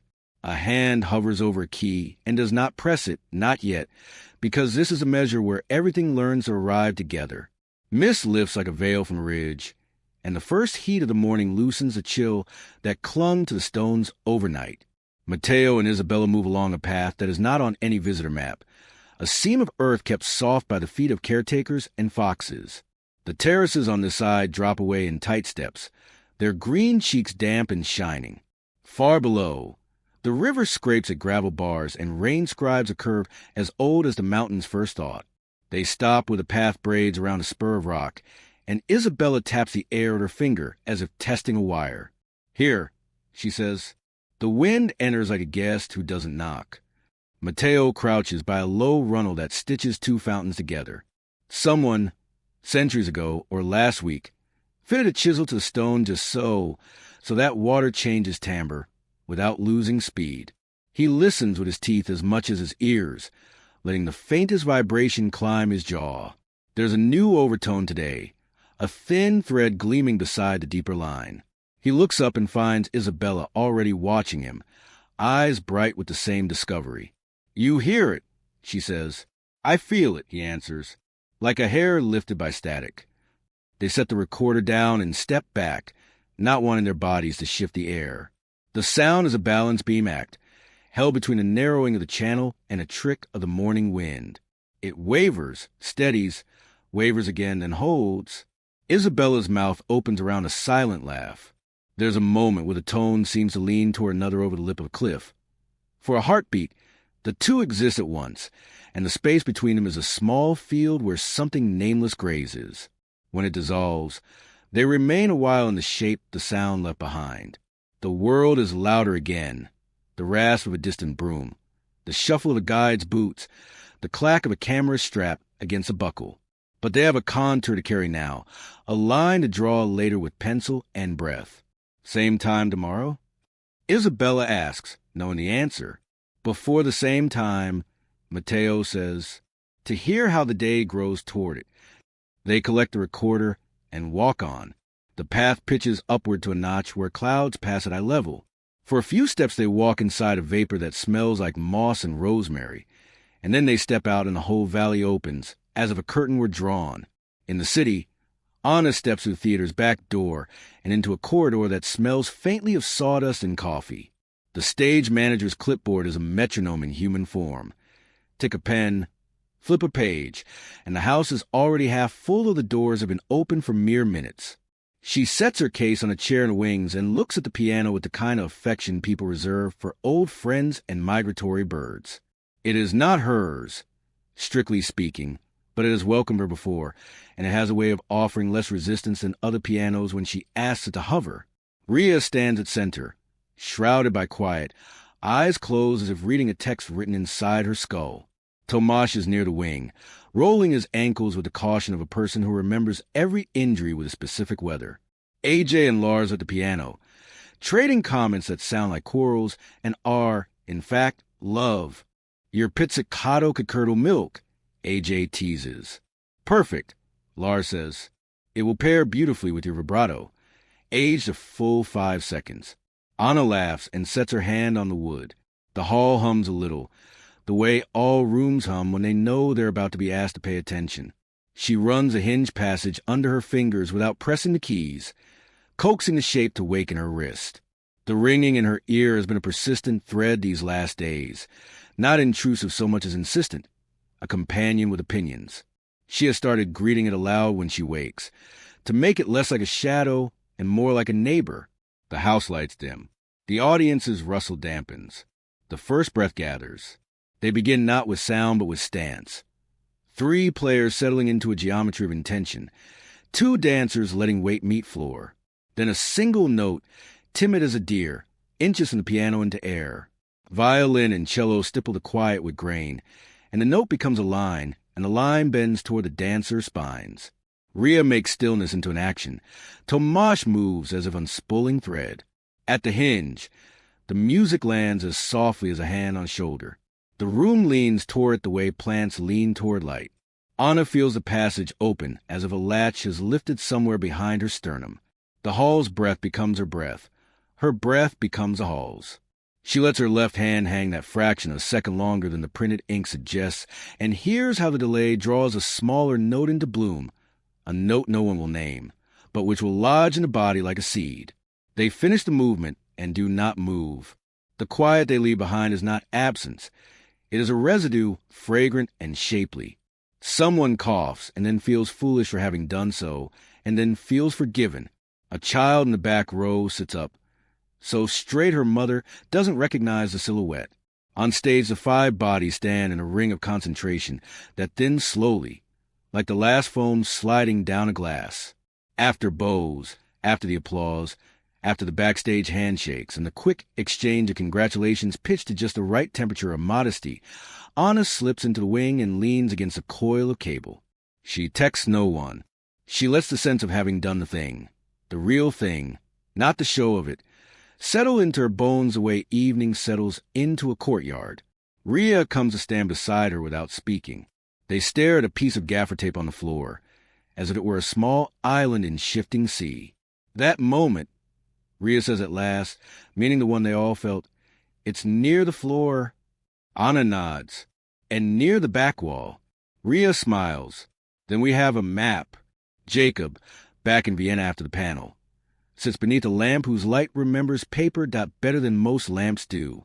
The page he found, the one with a stage sketch and a gentle instruction to let rooms breathe, has been on his desk all afternoon, asking to be read not only with his eyes. He copies a phrase by hand, not for the archive, but to feel the slight drag of his pen through the loops. Nicht zu weit, der Raum muss atmen. He thinks about concerts where the music outran a room and left it panting, and the ones where the music waited for the room to catch up, and the ones, rarer, where they began together and came home together, too. His email pings with a message from Bonn. A young quartet tried the slower interior pulse he proposed and sent him a recording made with a single phone placed on a chair in the aisle. The sound is fuzzy and honest. At the measure he cares about, the violist, the one person always told to be louder or softer or elsewise, finds the exact center of the chord and holds it while everyone else changes shape around it. The hairs on Jacob's arm rise the way grasses do when wind approaches. He laughs once, quietly, out of proportion to the smallness of the event, and writes the violist a note he will edit down to a fraction of its original enthusiasm. He should go home. He should turn off the lamp, wash the cup that once held tea, and leave the vault to its hush machines. Instead, he takes out another box and opens it like a drawer of weather.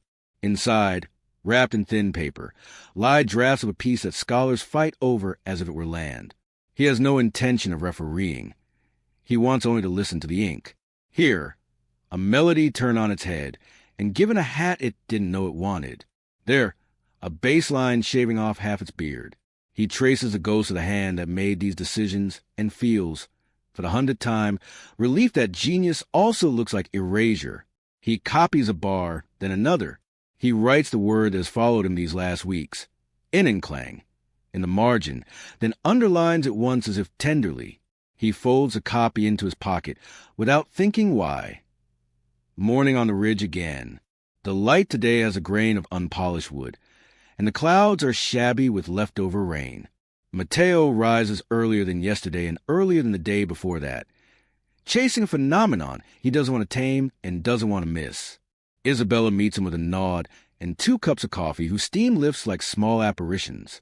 They reach the fountain runnel just as the breeze scoots over the saddle and stitches itself to the water's skin. The tone offers itself more quickly, as if the mountain were pleased to find reliable listeners. It quivers and then steadies. Isabella adjusts the recorder so its tiny mouth faces the channel's throat. A second overtone peeks from behind a corner and scurries away. When the sound has fully arrived, she lowers her hands and simply stands, and Mateo watches her watch nothing, which is to say everything. We should try a day with no recorder, she says finally, not a renunciation but a vow. Tomorrow, he says, we'll bring only our ribs. She laughs. And a pencil. I have too much memory and not enough paper. They sit on the low wall and share the coffee that tastes a little like stone dust and a little like chocolate. A kestrel hangs in a pocket of wind, so still it seems to be nailed to the sky. Tourists pass at respectable distance, their voices subdued by the sight's stern kindness. A child in a bright hat trips, laughs, stands, runs. Life braids itself without consulting them. Your grandfather used to say the city listens to people who listen to it first. Isabella says, not quite a question. He did, Mateo answers. He also said the stones gossip and the water tattles. What about the wind? The wind, he says solemnly, is a liar who tells the truth. They grin into their cups, and below them the river grinds at its everlasting task. Patient as a monk, the dancer with the gray sweater, real when she is in a theater, something unnamed when she is alone, stands in an empty studio the day after the concert and watches the mirror refuse to offer answers. She sets a speaker on the floor and does not turn it on. She ties her hair back and doesn't like how it feels. She lets it fall. She draws a rectangle on the floor with chalk and steps into it as if stepping into a poem. She stands still until the stillness becomes a material she can push against. What would it mean to dance a sound that doesn't happen? She walks the perimeter of the rectangle and catalogues everything she can perceive that is not noise. The cracking of her own ankle, the soft rasp of fabric, the way breath toggles between nose and mouth as effort rises and falls. She times a phrase to the blink of the exit sign, which is not predictable enough to hold. She times another to the faraway siren, which is too predictable to be of use. She closes her eyes and imagines a hinge. It sits near the floor in the back wall, yes, but it also sits under the sternum, where anxiety and joy share divan. She builds a sequence that requires restraint at exactly the moment the body wants to lunge. She rehearses a refusal until it becomes consent to something quieter. She picks up her phone and opens a video from a night before and watches herself do the things she doesn't remember deciding to do. It is always a surprise to see the body as evidence. She sends a clip to Tomash with the caption, "Measure 42 is a seawall." He replies with a voice note of a door, creaking open in cycles of rhythm that shouldn't be musical and are, in Bon, The trio rehearses for an outreach event in a school whose hallways smell like pencils and orange peel. Children file in with the solemnity of diplomats until one stumbles and laughs, and the whole mood shifts from Senate to circus.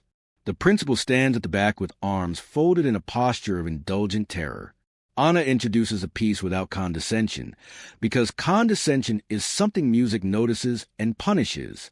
"We want to show you something the room can do," she says. "You're part of it. Don't try. Just breathe." They play the hinge passage and ask the students to tell them where it sat in their bodies. Hands fly up. My throat, my stomach, my toes, my eyes, but not the seeing part. One child says, "In the place where you say sorry when you don't want what you know you should." AJ claps quietly. Lars begins to tell a joke, and then doesn't because the room has grown too interesting for it. "Okay," Anna says. "Now we will all breathe out together, but try not to make any sound. Like this." She demonstrates, a whisper of breath without friction. The kids try. It sounds like moth wings. They laugh because they cannot help it, and the laugh is the clean kind that is not at anyone's expense. They play the passage again, and for an instant the gymnasium with its chalk lines and banners and scuffed floor becomes a place built for listening, which is to say, a place built for being alive together. Afterward, a girl with a violin case that might be older than her stands at the front and asks Anna, when the ringing happens, she taps her temple, "Do you feel more alone or less?" The question lands like a coin in a bowl. "Both," Anna says, and then neither. She crouches so their eyes are level. It's like standing on a bridge and feeling both banks. The girl nods as if this is the first answer that made the rest of the day brighter. Clouds sink their teeth into the ridge by afternoon. The air tastes like wet slate. Mateo and Isabella climb anyway, not because they love discomfort, but because they have learned that sound under weather is a different country. They reach a narrow stair that climbs without apology. Halfway up, Wynn's shoulders pass like a latecomer asked to squeeze into the last seat. At the alcove where they promise no devices, they stop. Isabella's hands twitch for the recorder, and then still. She leans her shoulder to the rock. Mateo mirrors her on the opposite wall. Between them, the corridor breathes. Water hurries somewhere they can't see. The rain, off and on, patterns everything into scales. The tone arrives so softly they almost miss it. It's not the clear whistle of the fountain, but something more like a vowel formed in a sleeping throat.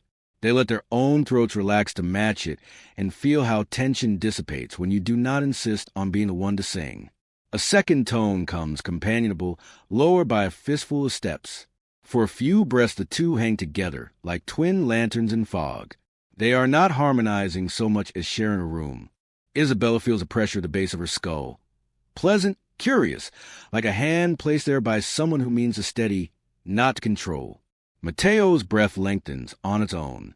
He imagines a line drawn from his heart to the stone, and then out through the opposite wall into air. When the tones fade, the residue is so complete, they do not speak for a full minute. When they do, it is to confirm the obvious. This is why we came. And why we'll keep coming back. They walk down in the first dark. The path is slick, but their feet remember where the earth keeps its secrets. In the village, an old woman sells hot corn from a pot with a lid that clatters like a cheap cymbal. They buy 2 ears and stand under a dripping eave and eat without hurry or conversation. Music is present everywhere. The trick is not to be bored by its disguises. In Vienna, Jacob sits with a friend in a cafe that is too proud of its cream and not proud enough of its light. They talk in the elliptical way of people who trust each other to carry half a thought without complaint. The word, his friend says, won't survive on the page if no one hears it. It already survived, Jacob says. We're late to the rescue. And yet, the friend says, smiling, we will rescue it anyway. They draft proposal on a napkin, a small project, nothing grand, about interior time and rooms that breathe. It is a plea disguised as research. They agree not to send it for a week, so that intention can set like plaster before it is rattled by response. On his way home, Jacob passes a woman playing a violin under the arch of a building that makes better acoustics than most concert halls. She's good, and the city has agreed to recognize this by stopping to listen. He stands where the arch catches the overtones and lets the sound comb his hair from the inside. When she pauses, he drops a coin into her case, and she nods without looking up, not out of indifference, but because she is intent on the conversation she's having with the air. A rumor starts, as rumors do, when a handful of people feel the same thing and then, sheepishly, admit it to each other. The rumor is not about any individual. It is not about genius or scandal. It is that in 3 different cities, a ridge town in the Andes, a river city in Germany, and a museum city that dreams in waltz time, there are rooms and corners and corridors where sound, if approached with certain patience, reveals an interior pattern that heals something unnamed. No one calls it healing in public. They say alignment or coherence, or the sense that you're made of similar stuff as the chair you're sitting in. A few people make a hash of it with language about frequencies and chakras and monetizable transformation. Most people ignore those and choose the quieter path. A woman sends her brother a link to the dancers and writes, "Watch at 3:02. Tell me if you feel what I felt." A gardener sets his watering can down in the grass at dawn and listens to the spigot's thin whistle, then arranges his day around the breath it taught him. A taxi driver pulls to the curb and turns off his engine for 1 minute between fares and remembers his mother humming while she chopped parsley. The rumor reaches a sound artist with a studio on the edge of a desert and a grant that insists she produce a thing. She writes to Isabella and Mateo after watching a short, badly lit video they posted in a corner of the internet, where comments are mostly grateful. "I make instruments from air," she writes. "If you tell me what your wind is doing, I will build something to help me hear it here." Isabella answers with a line drawing in 3 sentences, so specific they could only have been learned by standing in one place for a long time. The artist writes back, "I will send you a box that breathes."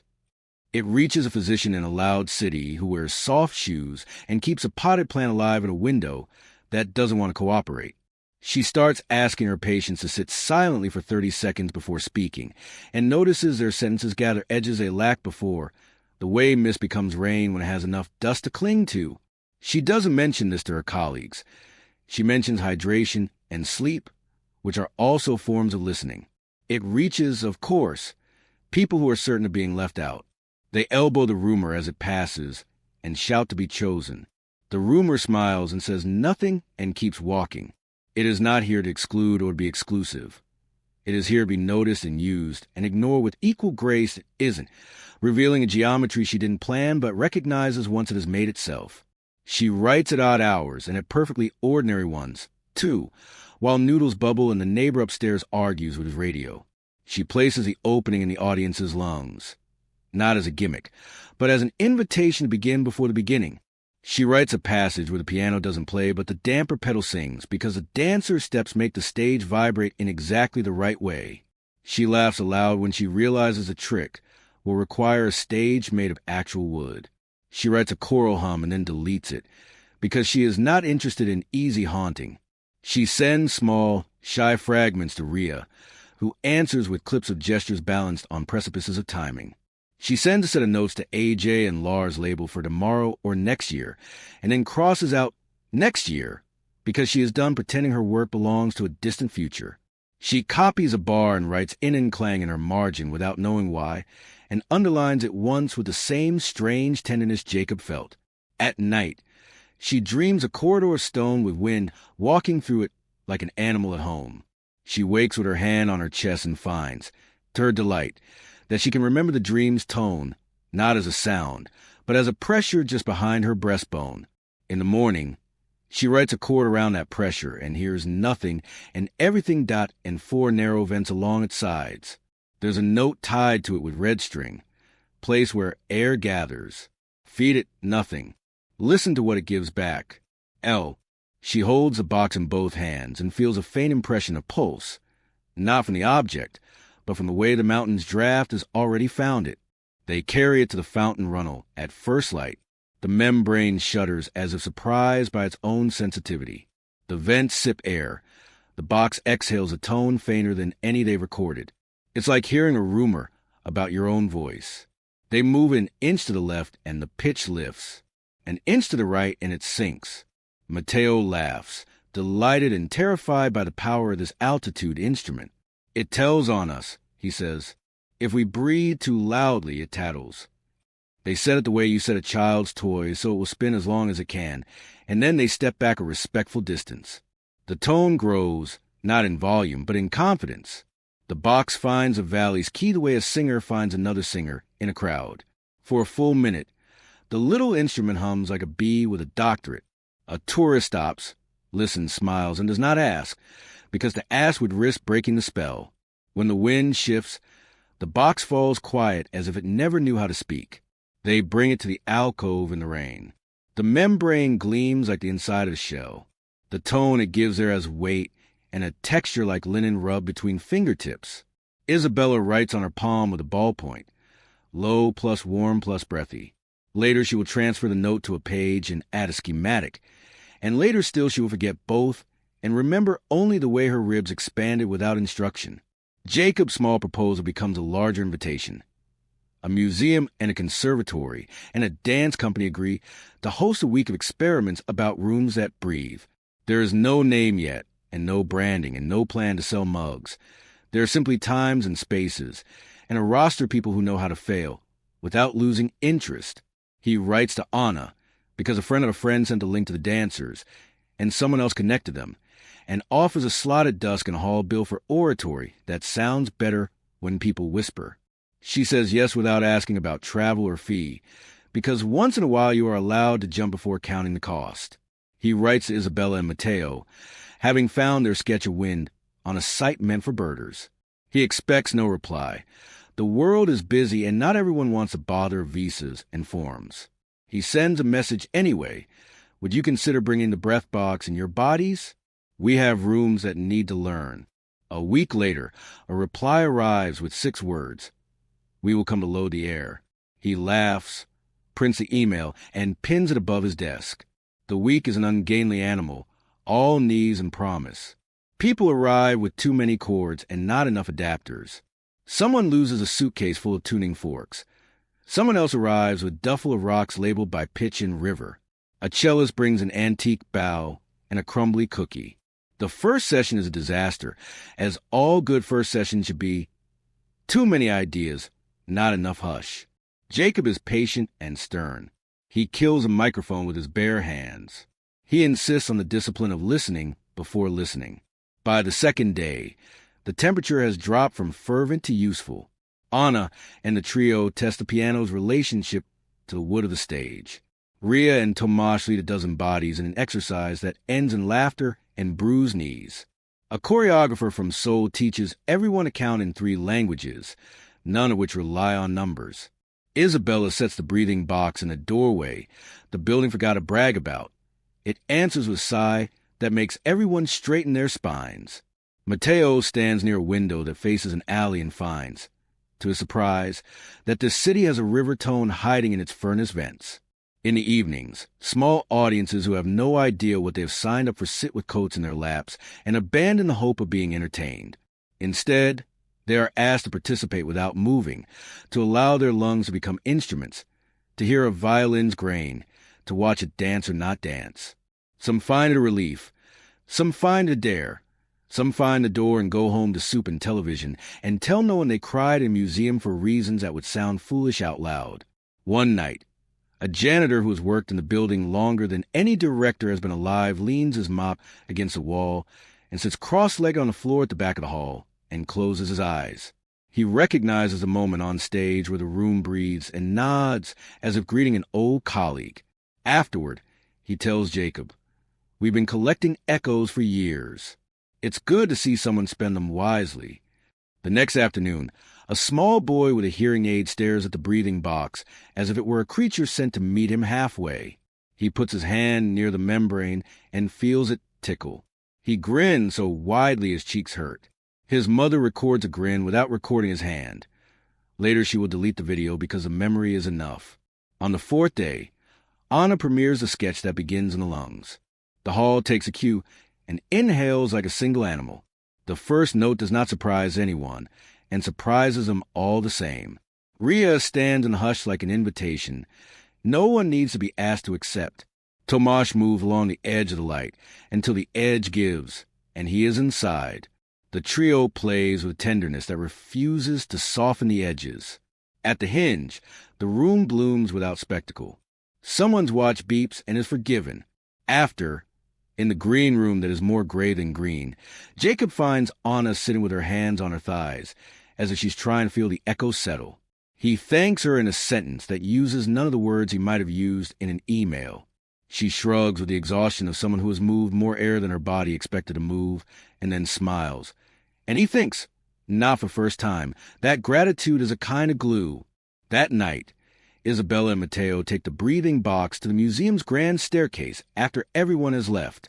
They sit on the third step, and then on the fifth, and then on the landing, and in each spot it declares a slightly different letter of the alphabet of air. They do not record. They lean against opposite walls and let the building teach them its dialect. A guard walks by, nods, and continues.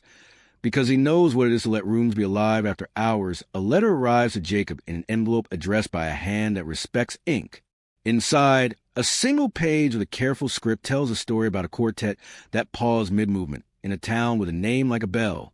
The letter's author, who has no reason to exaggerate and every reason to abbreviate, reports that when they paused, something in the rafters produced a tone that made the audience laugh, and then weep, and then laugh again. I have no theory to offer you. The letter ends. Only to report that my bones recognized the pattern and adjusted themselves. He copies the sentence and writes it to Anna and to Isabella. He sends it to his friend from the cafe with the cream and the light. He writes it on the inside cover of his notebook until he can recite it without reading. Then he stops reciting and simply lets it rest. Back on the ridge, the rainy season stops pretending to be something else and declares itself. The river fattens and throws its shoulders against the bends. The path grows treacherous in the afternoon and cleaner by morning. The terraces breathe like flutes with grass for tongues. Matteo and Isabella have become part of the site's background, noticed by the guards and the llamas, ignored by most cameras. They have learned to step aside when a family needs a photograph, and to step forward when a child looks likely to launch herself toward a drop. They carry the breathing box less often now, not because it's failed them, but because the mountain has taught them to do without it on days when weight would make the path unwise. When they do bring it, they set it gently as if placing bread. They have given it a name they do not use in front of anyone else. They have also given names to two corners that behave like cousins, and a stair that consents to sing only when scolded by rain. They plan in the evenings at a small table in a cafe with a radio that insists on nostalgia. Their plans are humble to the point of invisibility. More listening, less invention. More diagram, less diagramming. One evening, Matteo unfolds a map his grandfather drew on the back of an election flyer. The ink is fading. The creases are as deep as the lines on an old palm. There are small marks that make no sense to anyone who didn't walk with the man who made them. Matteo touches one marks with a fingertip and feels, as surely as if a voice spoke, that there's a tone that they haven't yet learned because the hour has been wrong or the wind lazy. Tomorrow, he says. Before the same time, Isabella answers, so we can hear the day grow toward it. They grin at the repetition, and let it be their liturgy. In Bonn, the trio schedules performance in a warehouse with windows the size of ambitions and a floor that hums with the history of forklifts. The owners have agreed to let them in for a night, if they won't trouble the neighbors and won't trouble the insurance. Ria and Tomash accept the dare and bring chalk and a rope and a small lamp that throws a golden circle as convincing as a sun. They invite whoever hears about it to come, and whoever comes to breathe. The space does the strange things big, empty spaces do. It repeats and confuses. It swallows and magnifies.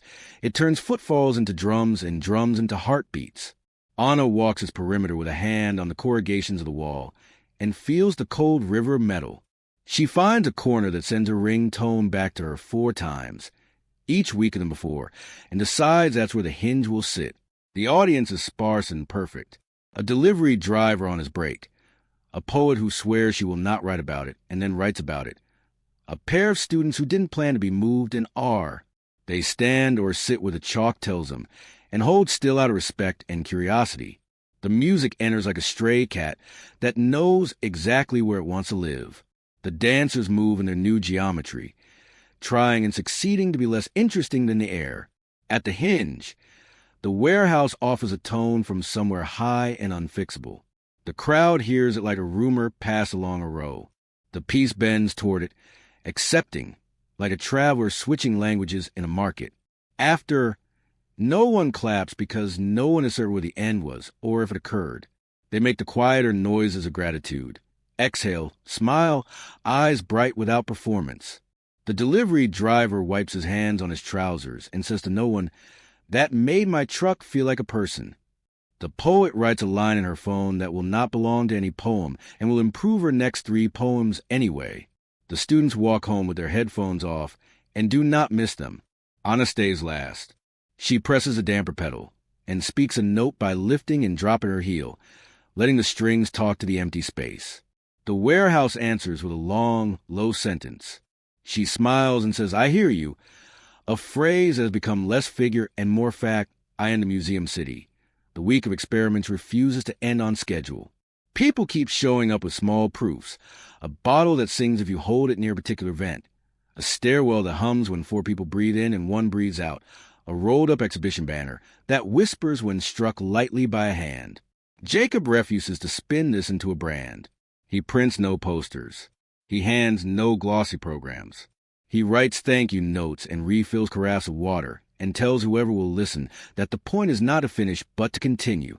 One evening at the very edge of the week, he meets the janitor again, who tells him there's a closet in the basement that holds a tone like a hymn trapped by a latch. Jacob follows him past doors no one else opens, and into a rectangle of concrete, with a single pipe running like a spine along the ceiling. "There," the janitor says, and then he doesn't speak again because speaking would be like dropping a wrench in a lake. Jacob stands and sits, then leans his head against the wall. The tone is not prettiness. It is steadiness. It's a note pitched to the frequency of responsibility. He feels the part of him that lists and schedules and apologizes and tries to do better than yesterday come into tune with it. He doesn't cry. He nods. He thanks the janitor in 2 languages and then shakes his hand. On his way out, he stops at the breathing box, which Isabella has set in a window where wind has been smuggling secrets for a century. He runs a finger along the membrane so lightly it doesn't deform, and the box answers with a sigh, like a page turned in a quiet library.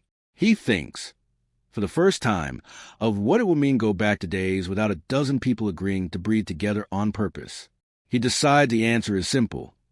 You keep doing it anyway, in smaller rooms with fewer witnesses, maybe none. A letter arrives for Anna from a stranger who is no longer a stranger by the end of the first paragraph. The writer is a luthier in a town that smells like resin and rain. He tells her he once tuned his father's old radio by holding the instruments back to the speakers until wood hummed and then twisting the knobs to make the humming feel less alone. He tells her the piece she posted made his shop forget itself for 7 minutes. He asks no favors. At the end, he writes, "Thank you for letting the room start first."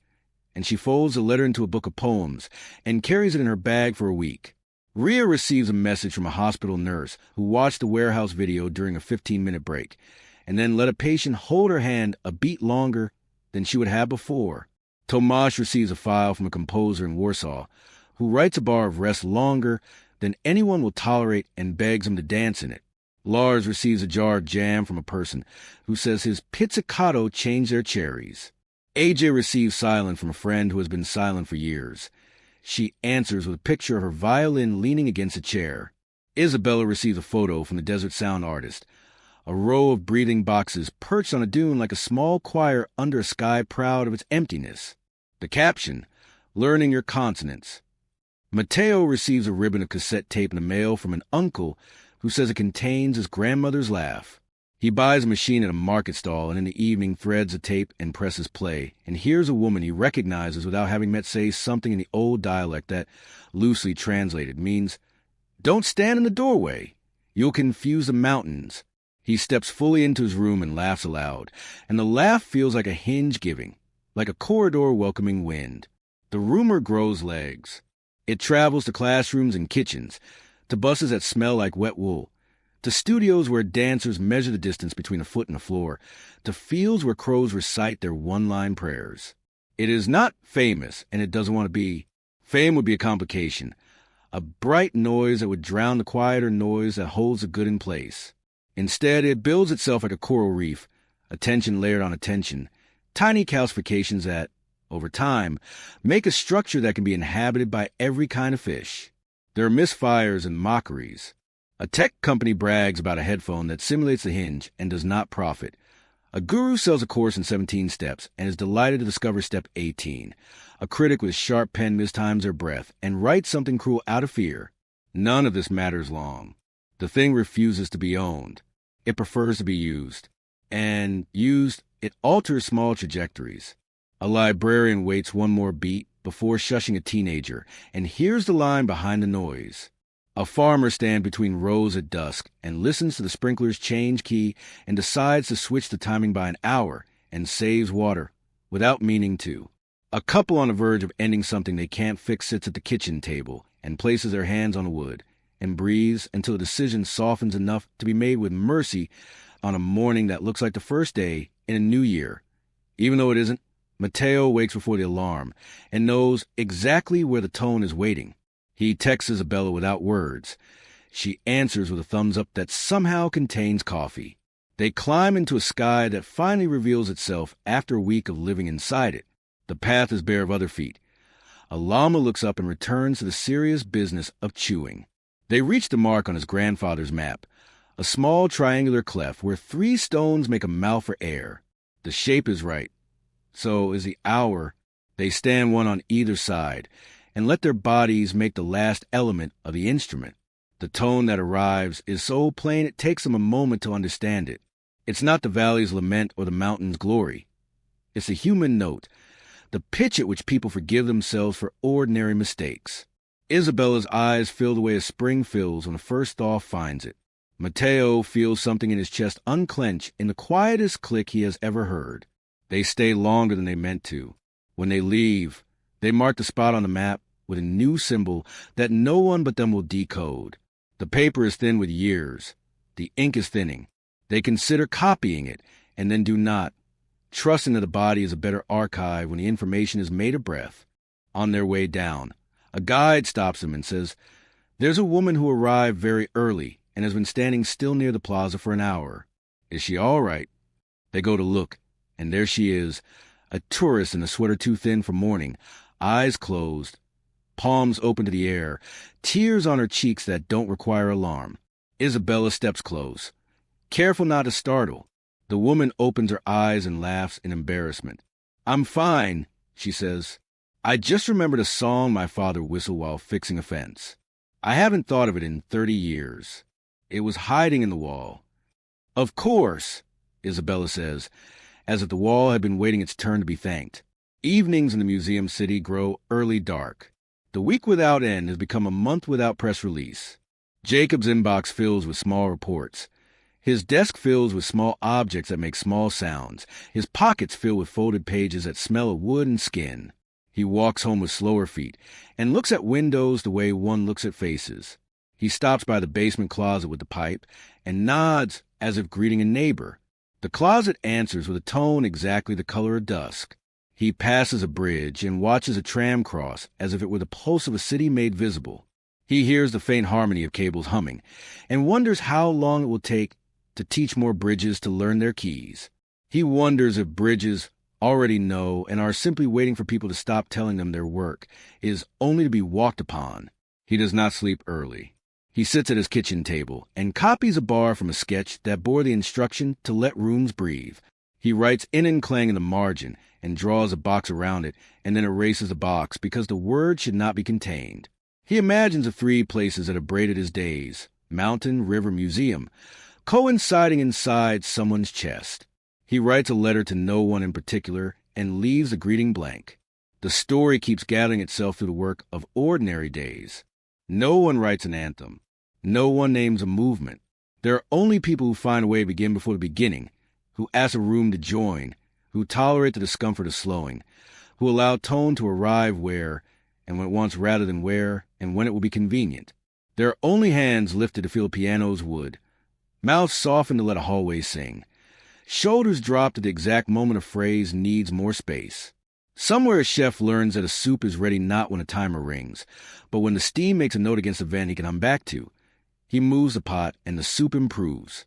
Somewhere a teacher changes the order of questions so that silence can answer the first one, and a child who always spoke last speaks first and says something everyone else was trying to say.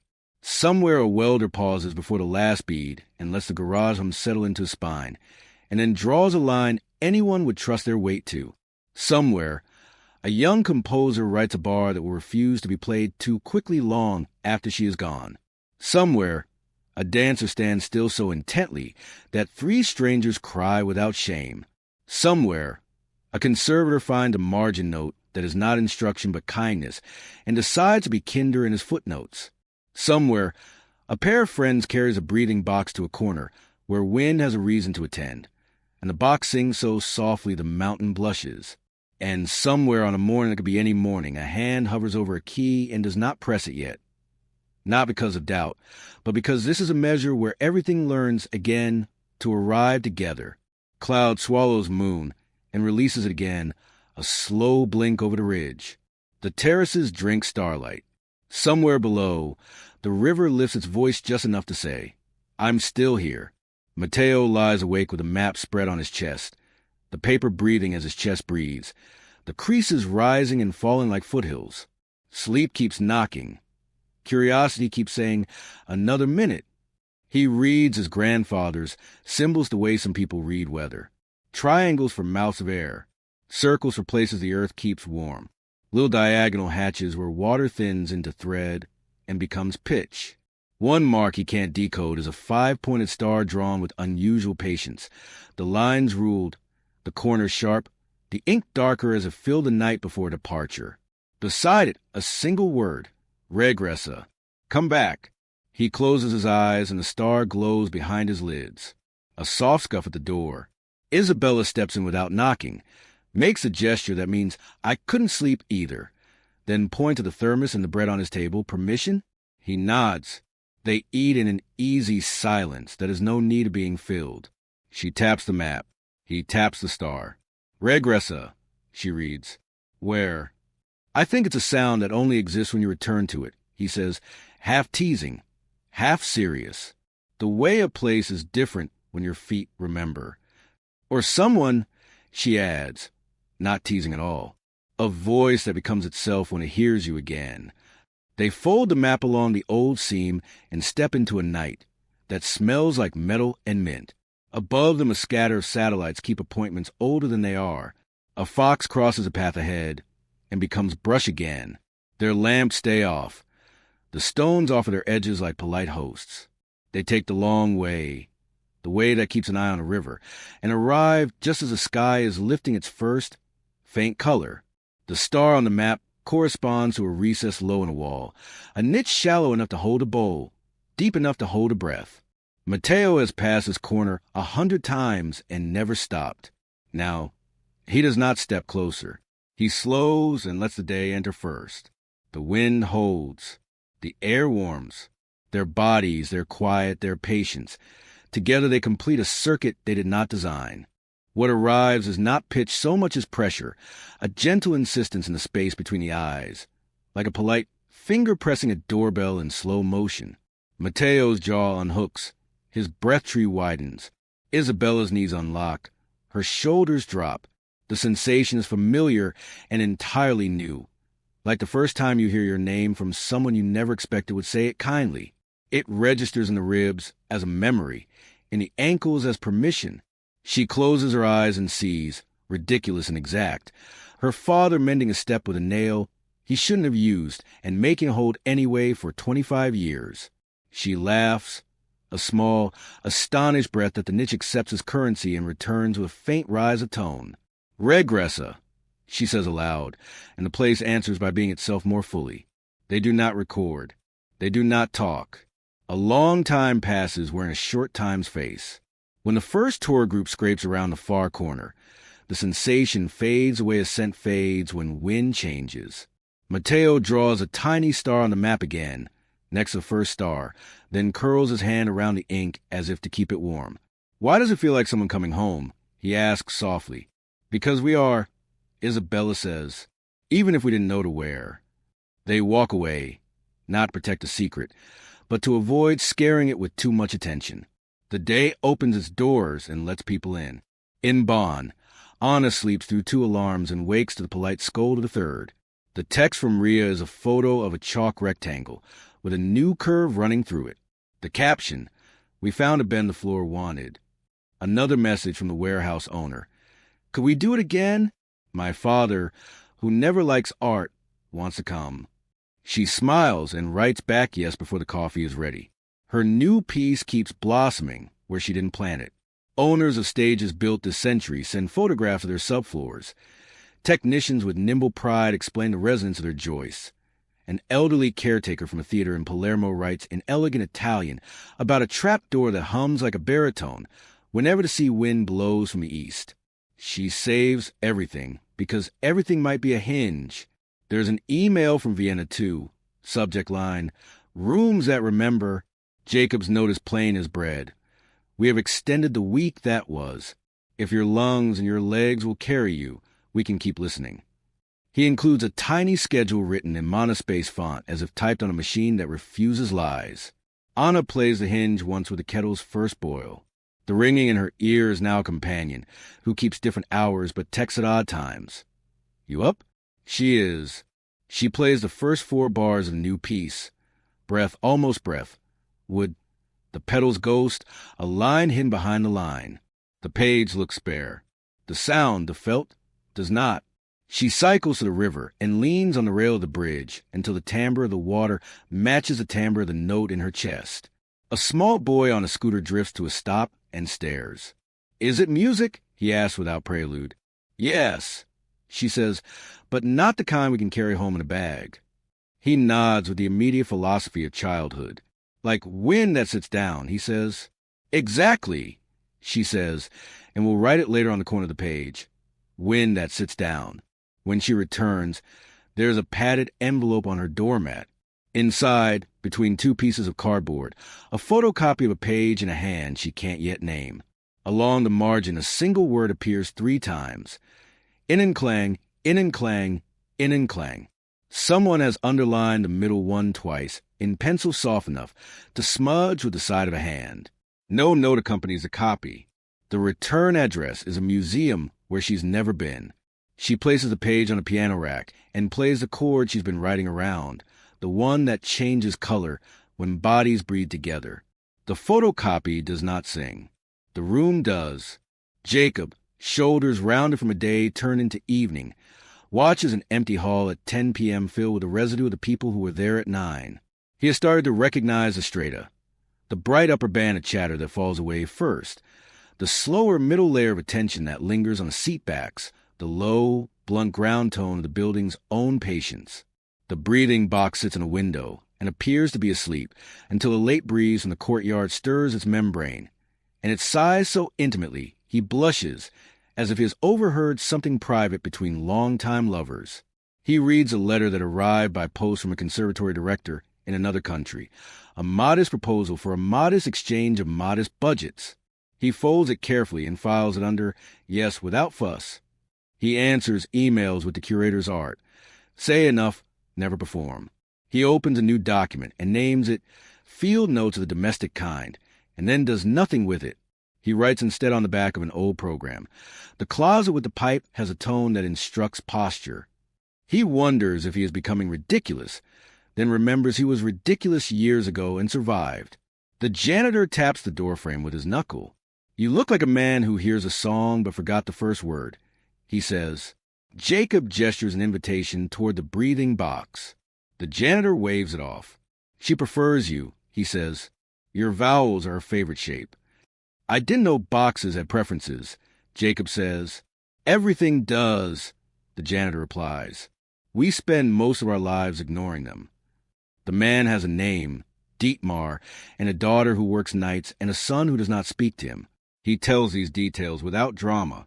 Jacob wants to ask a dozen questions and asks none, learning at last why the floor prefers Ria. "Come downstairs if you have a minute," Dietmar says after a pause. "The closet taught me something that isn't mine to keep." They walk the late hallway together, 2 men who could be father and son or brothers depending on the angle of the light. In the basement, the closet breathes its square breath. The pipe sings its pressurism. Dietmar demonstrates a small bow of the head that puts the atlas and the axis in alignment. It is so precise it might be ritual if anyone wore a robe. Jacob matches the bow and feels the tone suggestion take hold as if he were a chair being told he is a person again. You see, Dietmar says, it hums, and you remember not to carry the roof on your neck. Jacob chuckles once, grateful for plainness. He nods, which misaligns the alignment, and then aligns again, and the closet forgives him. Above them a tram passes, and the pipe thrills slightly, delighted by gravity. Across an ocean, a woman named Lupe steps out of a bus that smells like gasoline and cilantro and walks into a small city library with a ceiling too low for it hope. She wears the day's tiredness like a necklace she vowed never to take off. The fluorescent lights are relentless. The carpet has the patterns of old headaches. She is there because her middle son loves books and her youngest will not sit still at home, and her eldest, who works too much and smiles too little, said she should go do something that reminds us the world isn't only bills. The children's area has a fish tank with fish that want the dignity of a river, and a rug with letters that wish to be read. A librarian with a cardigan the color of frankness smiles the good way. Story? She asks, and the little one runs toward the circle as if the floor were a trampoline. Lupe sits at the back under an air vent that breathes stale cool. On the far wall, someone has hung a reproduction of a photograph of a place she does not know, stone terraces, and a sky that looks like the inside of a promise. The reproduction is badly printed. The colors are wrong. The frame is tired. Still, something in the rectangles of soil and stone makes a line in her chest straighten. She didn't know a picture could drink her attention without asking permission. She closes her eyes, partly to rest them, partly to see if she can hear anything behind the air vent sigh. It comes like a current under the tiredness. Not a sound she could record, but a posture she can assume. She moves her shoulders back an inch. The first verb breathes. She opens her eyes as a librarian turns a page and reads about a little girl who plants beans. Someone's phone chirps and gets hushed. The toddler next to her smacks two blocks together and invents percussion. The low vent tone holds, patient as a friend waiting at the edge of a crowd. When she leaves, the sky over the parking lot is the color of clean dishes. Her middle son carries 3 books, and her youngest sleeps with his mouth open, a punctuation mark in search of sentence. It occurs to her, absurdly and correctly, that she might persuade the vent in their kitchen to stop sounding like complaint and start sounding like something that holds a room together. She laughs. This tiny mad scientist alone with her cart, and for a moment she feels the exact opposite of alone. The desert artist, L, sends a second box to Isabella with a note that begins, "The first learn to breathe your vowels. This one prefers your consonants." The second box is taller and made from a wood that smells like rain burned on a grill. Its membrane is 2 layers, an inner skin taut as a drum, and outer skin loose as a flag. Where the first box drinks steady wind, this one wants the kind that comes in syllables. Isabella carries it like a baby animal, amused by her own protectiveness. Mateo calls it the talking box and bows to it as if greeting a dangerous ant. They learn quickly that the box likes edges, stair lips, doorway thresholds, the sudden end of a wall. It inhales gulps of gust and returns them as little phrases that sound like a debate between polite cousins. When the wind becomes gossip, the box hums in an octave lower than anyone expects. They set it on the small stone ledge at the niche they've named Regressa and wait. The box hushes, as if deferring to the place. "It knows when to stop," Isabella whispers, delighted to be shown her own manners. On a day of thin rain, they pair the 2 boxes, the breath and the talk, and set them 6 paces apart along a corridor. The valley writes its letter. The boxes answer in 2 hands. The corridor speaks the way a flute speaks after the player has learned to go easier. The wind discovers it can compose.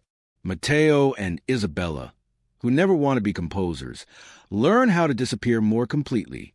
A woman from a university, the rare one who asks permission, as if the answer might be no, arrives with a field kit and a smile that has avoided arrogance for so long it has become its opposite. She mentions grants as little as possible. She asks to listen before she measures. She positions microphones with a patience that would make a lake sit down. When the box sings, she closes her eyes and lets her shoulders drop. Her students, at first anxious to impress with jargon, watch her breathe and copy her. The corridor forgives their previous sentences. The mountain requests their future humility. At dusk, the woman says to Isabella, "We don't have to name it to learn from it." "Good," Isabella says, "because every name I try is wrong." The students cook ramen on small stoves and speak quietly, as if the wall might be old enough to remember what they say. They ask Mateo why he and Isabella do this, with a sincerity that has not yet met tenure. He says, "Because the stones gossip and the water tattles, and they laugh the way people laugh when they don't understand yet and like not understanding." In a small atelier that smells of varnish and sleep, the luthier who wrote to Anna planes a sliver of spruce and holds it to his ear the way one holds a shell to hear a sea that is mostly memory. He taps. The wood answers. He moves his thumb and taps again. The piece sings a note he trusts enough to keep. On the bench beside him, a half-made viola looks upward with the patience of houses in progress. In a corner, a very old radio waits to be called upon to hum. Across from it, a brand-new phone sits in a drawer so that, for an hour, it cannot. He has been leaving a small section of back plates a little thicker than tradition demands. He does not know if any handbook will call this wise, but when the room breathes during a certain passage, and the instrument breathes with it, the thicker would seem to hold a shape that helps the sound sit with less anxiety. He does not tell anyone this. He tells the wood. The wood is a good listener. At noon, he steps outside and lifts his face to a sky full of laundry. A neighbor waves with a clothespin in her mouth. He thinks of the phrase he wrote to Anna, letting the room start first, and wonders how many rooms would improve if you let them. The stairwell to his flat, for instance, with its offended lighting and its smell of wet dog after rain. The grocery aisle with the sauces and the arguments. The tram that thinks it must always be late. He laughs, a little angry with himself for imagining a city taught to inhale. He goes back in and cars a curve the way a river cars a curve when given a century, and no instructions.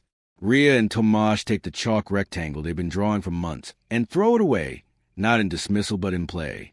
The studio floor becomes a map without borders. Their bodies respond to the air as if to a partner who arrived late, but is welcome. Ria sets a metronome, not for sound but for sight. The tiny arm flicking is ticked muffled under a scarf, and asks her feet to disagree with it politely. Tomasz lines 6 chairs at the back wall, sits in each for 3 counts, then removes one and tries again. When the chairs finally form a shape that feels like the sentence the room wants to say, they stop moving and let the phrase exist without them. The act of stepping away has become part of their technique. This was not taught.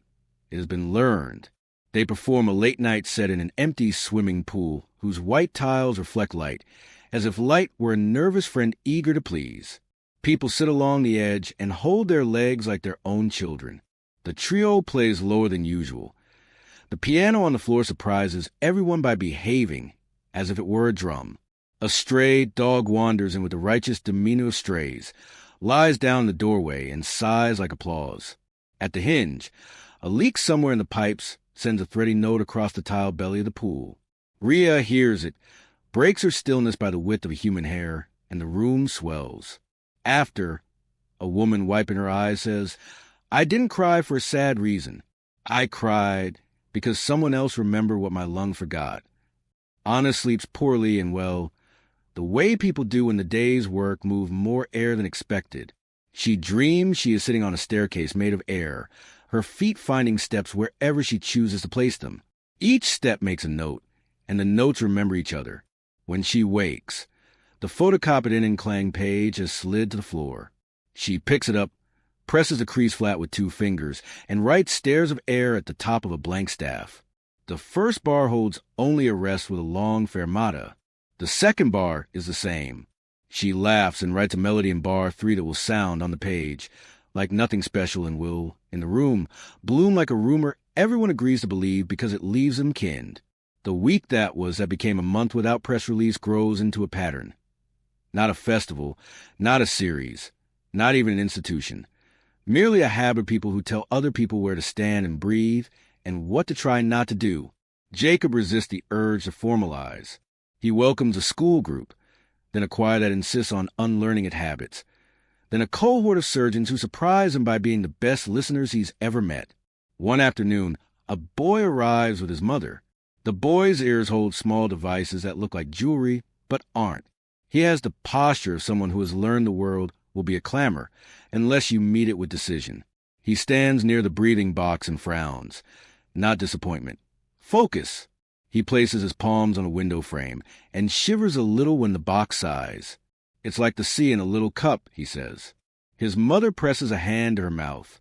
Jacob kneels, as trained by Dietmar and Rhea and every musician he respects. Do you want to put your cheek near the membrane? He asks. Only if you want. The boy nods. He turns his head. The trust of that movement makes the room breathe, and touches the skin of the box with his cheek. His eyes go wide, then half closed. Rhea, who happened to be passing the doorway, stops and stills as if the hinge appeared without music. Do you feel alone or less alone? Jacob asks, the question now a thread that connects cities. Both, the boy says, and then after a beat, neither. His mother exhales a weaker breath in one long hiss that leaves her a little dizzy. She laughs and cries exactly once each. The box hums like understanding. Rumor becomes invitation, becomes practice. Someone in Seoul maps the breadth of a subway station at rush hour and writes a piece for 4 kodos and shoes. A baker in Porto learns to open his oven by listening for a chime in the metal and rescues 3 loaves a week. A nurse in Nairobi convinces her ward to spend 1 minute breathing together at 9 p.m. and notices the night shift uses fewer sharp words when elevator doors close. A busker in Boston plays 2 chords quieter than traffic and collects a stillness that falls between a hat along with coins. A violinist in Lviv stands in a basement with 5 neighbors and teaches a room to hold everyone's grief without breaking. They share bread and sleep on cardboard, and the breathing saves something no one can name. The unhelpful things happen too. A brand tries to sell a hinge diffuser that smells like cedar and regret. A motivational speaker yells about silence into a microphone and does not hear himself. A city permits a developer to destroy a whole block of rooms that had learned over a century to breathe in community. People gather and breathe anyway. The rooms where walls fall lean their breasts together like scaffolding until new walls can be asked to learn. On the ridge, clouds stack like pages. The wet season is no longer speculation. It speaks in a vocabulary of slides and slick edges, and steps you do not take at speed. Mateo and Isabella walk earlier, plan better, laugh more at being wrong. A day arrives that looks harmless and is not. The sky is a shirt that sweats from the inside. The wind comes from behind the ears. Midway along a narrow shelf, a section of path answers gravity, without asking for a meeting. They are not on that section, but they are near enough to know how quickly a reliable world rearranges itself. They kneel without needing to be told to kneel, and keep their weight low until the shudder passes. The new scar on the path is clean, newly cut, raw in its honesty. A breeze moves along it the way a person runs a finger across a scab and then regrets it. It makes a note neither of them has heard.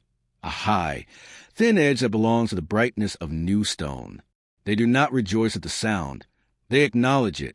The mountain looks away for a second, embarrassed by the reveal of fresh bone. They return later with rope and quiet humor, and helpers who know rope better than any language.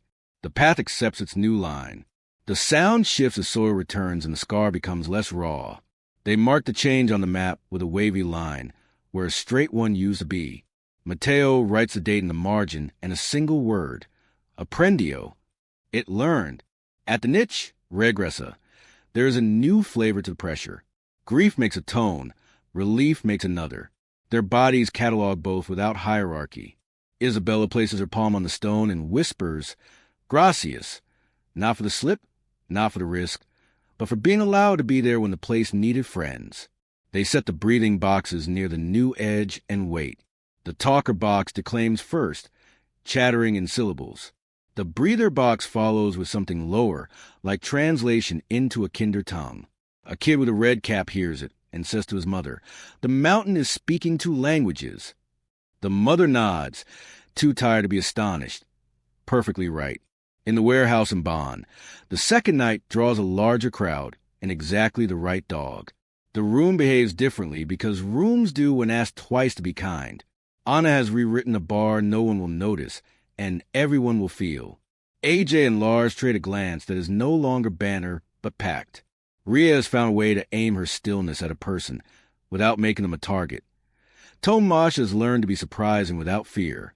At the hinge, a gust sneaks through a seam no one had measured, and draws a whisper across the piano strings.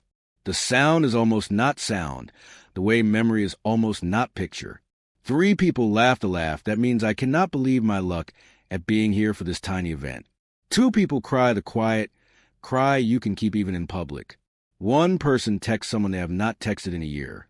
Are you still there? The response is not immediate, and will come tomorrow with a yes that changes less than hoped and more than expected. After, a man approaches Anna with a face like a door someone wants to knock on, but doesn't. He clears his throat and says, "When I was 7, my mother, He stops. She does what Jacob has learned. She kneels her attention, aligns her axis, and lets the room help. He finishes, "She used to hum when the kettle boiled, and I didn't know that's what this was until now." He leaves his thanks without making her hold it. Anna returns the piano and presses the pedal without playing. The dog looks at her and wags once judiciously. She says, "Good night," to no one and everyone, and the warehouse uses its old lungs to ants.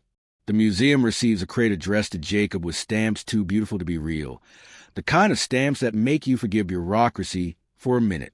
Inside, wrapped in a shawl that smells like dust and soap, lies a tiny clay whistle shaped like a bird. A note explains that it lived in a grandmother's kitchen for 50 years and was used to call children back from the yard when soup was ready. "We don't need it now," the note says, "but we thought your rooms might." Jacob turns the whistle over in his hand and watches the light land on its chipped wing. He puts it to his lips and does not blow. He waits until someone breathes beside him, then gives the whistle a single soft thought. It answers with sound that makes 5 staff members step into the doorway at once, startled and smiling. He carries it to the basement closet. He blows the whistle softly as the pipe sings, and the 2 notes lean toward each other like strangers recognizing an old friend in a photograph. He laughs, then cries exactly once, then puts the whistle back in his shawl as if tucking a child.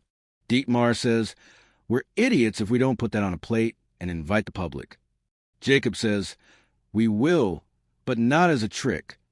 Dietmar nods. "No tricks," he says. "Just the thing being itself while people remember how." Letters and parcels and people and practices move along a spinning map. A breathing box goes to an Arctic research station and hums to the Aurora's footfalls. A quartet tries a slower interior pulse in a prison chapel, and the room forgives 5 men for 5 minutes. A painter in Lagos uses a metronome of light to lay color against color until his walls feel watchful. A welder in Oaxaca brings a radio into a barn and tunes it to the station between stations to teach a calf not to fear thunder. Someone makes a documentary that is too proud of its maker and fails. Someone writes an essay in a language that no one can translate without losing the joke and succeeds.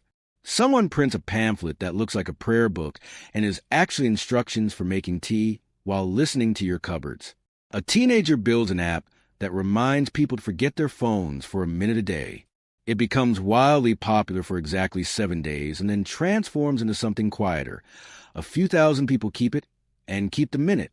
Lupe cleans a vent in her kitchen, not out of superstition but out of love. She unscrews a grate and scrubs it with a brush like a tooth she intends to keep. When she screws it back, the hum changes from complaint to, "Okay, we can do this." Her youngest stands on a chair and says, "It sounds like abuelo," which is precisely wrong and profoundly right. When her eldest comes home late and hungry to eat cheese straight from a wrapper, she turns off the fan and lets the fridge hum be the bass and the streetlight hum be the soprano, and the kitchen become a small orchestra of functioning necessity. She laughs at herself, then laughs that she is laughing. At the library, the same bad reproduction hangs on the same too-low wall. She stands before it with her middle son, who is beginning to say the names of places as if rolling marbles in his mouth. "Machu Picchu," he says carefully. She says, "Maybe one day," and doesn't mean never. The librarian holds up a flyer for a small event about listening to rooms and says, "Come if you like. with the voice of someone who doesn't mind at all if you don't. Lupe folds the paper in half, then in half again, slots it in her pocket where bills go, and it doesn't feel like a bill. Night on the ridge. A thin silver along the river backlights the low mist. Isabella and Mateo lie flat on warm stone near the star niche, backs warmed, faces cooled. The breathing box sleeps, its membrane slick with dew. Somewhere down the path, a guard tells a story to a radio, and the radio answers with static in agreement. Do you ever want to stop? Isabella asks, not because she wants to, but because she wants to hear the word no out loud. No, Mateo says. But sometimes I want to go to the sea and listen to dumb waves that don't ask me to think. Dumb waves are the wisest, she says solemnly, and he laughs. He holds up the map, so the starlight runs along the folds. What if, he says, the star were for us and not for a place? It is, she says. Every mark on any map is both sides of knowing, here in the person who knows. He is quiet, not from lack of words, but because quiet is right. After a while he adds, my grandfather would like you. He already does, she says. He liked you better after you met me. They are ridiculous together and exactly correct. The mountain tries not to smile and fails. A wind moves across them with the delicacy of a cat sniffing a stranger's shoe. The boxes stir and then wait. The niche hums at pressure that feels like the sound a house makes when someone comes home and drops keys in a dish. For a breath. They are children pretending to be asleep while their parents talk in the next room. For a breath. They are old and being met by a room that has waited all this time for them to learn how to listen. They do not rise. The night is heavy with gentle. In Vienna, Jacob receives a parcel without a return address whose contents are only this: a single page torn from a blank notebook on which someone has written in pencil, "Don't try to make it louder. Try to make it true." He pins it to the corkboard above his desk with a pushpin that used to hold an event poster with a font he disliked. He considers, for the first time, an exhibition with no objects. Only doors propped open in corridors people rarely walk. Only benches placed where the building's breath is audible. Only notes on the wall that read things like, "Pause here if you want," and "You have already started." He sketches a floor plan, and then flips the paper over, and writes a letter to the board members in plain, accurate language that will cause half of them to panic, and one of them to lean forward with a child's curiosity. He doesn't send it. Not yet. He tucks it under the clay whistle's shawl, as if asking the little bird to guard it.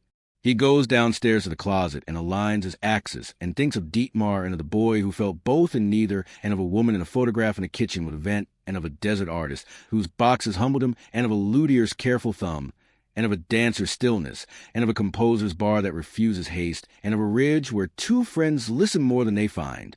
He breathes until the closet's tone matches the one behind his breastbone, and then breathes again. The world had been quietly converging. Across oceans, mountains, and centuries, echoes met in the same breath. The rooms that breathed, the boxes that hummed, the terraces that sang to sun, all had been parts of one immense symphony. Anna's composition was finally complete. She didn't name it. Titles felt too small, too certain. Instead, she left the score open-ended, a series of breaths and pauses anyone could step into. When it premiered, the audience didn't clap at the end. They didn't know when the end was supposed to happen. So they stayed, listening to the silence that lingered after the last note. And in that stillness, something timeless arrived. In Vienna, Jacob opened the doors of the museum to the night. Inside, nothing hung on the walls, yet the building itself had become an exhibit, a cathedral of echoes. The clay whistle sang once, softly, and every corridor answered in kind. Visitors walked through in silence, learning that to hear was to remember. Far away, the Andean ridge bloomed with morning. Mateo and Isabella returned to the niche one last time. The air was thinner now, the mountain lighter. They placed the two breathing boxes side by side, their membranes trembling together like lungs in prayer. The wind whispered across them and through them, and the sound that came forth was neither note nor noise. It was recognition. "Do you think it will remember us?" Isabella asked. Mateo smiled. "No, it will be us." They left the map folded beneath the stone, its lines softened with touch, its stars fading into grain of the earth. As they descended the path, the mountain sighed, not in farewell, but in continuation. That night, in her small studio, Anna felt a vibration beneath the piano floorboards. It wasn't the hum of pipes or the buzz of a neighbor's machine. It was slower, older, a sound like sunlight traveling through stone. She pressed her ear to the wood, and for a moment, she heard the terraces breathe, the pipe in Vienna sing, the boxes on the ridge whisper, and somewhere, impossibly, the faintest echo of a deaf composer's heartbeat. In the silence between breaths, the music lived on. It had no final chord, no last word, only an ever-widening stillness, waiting for the next listener to arrive.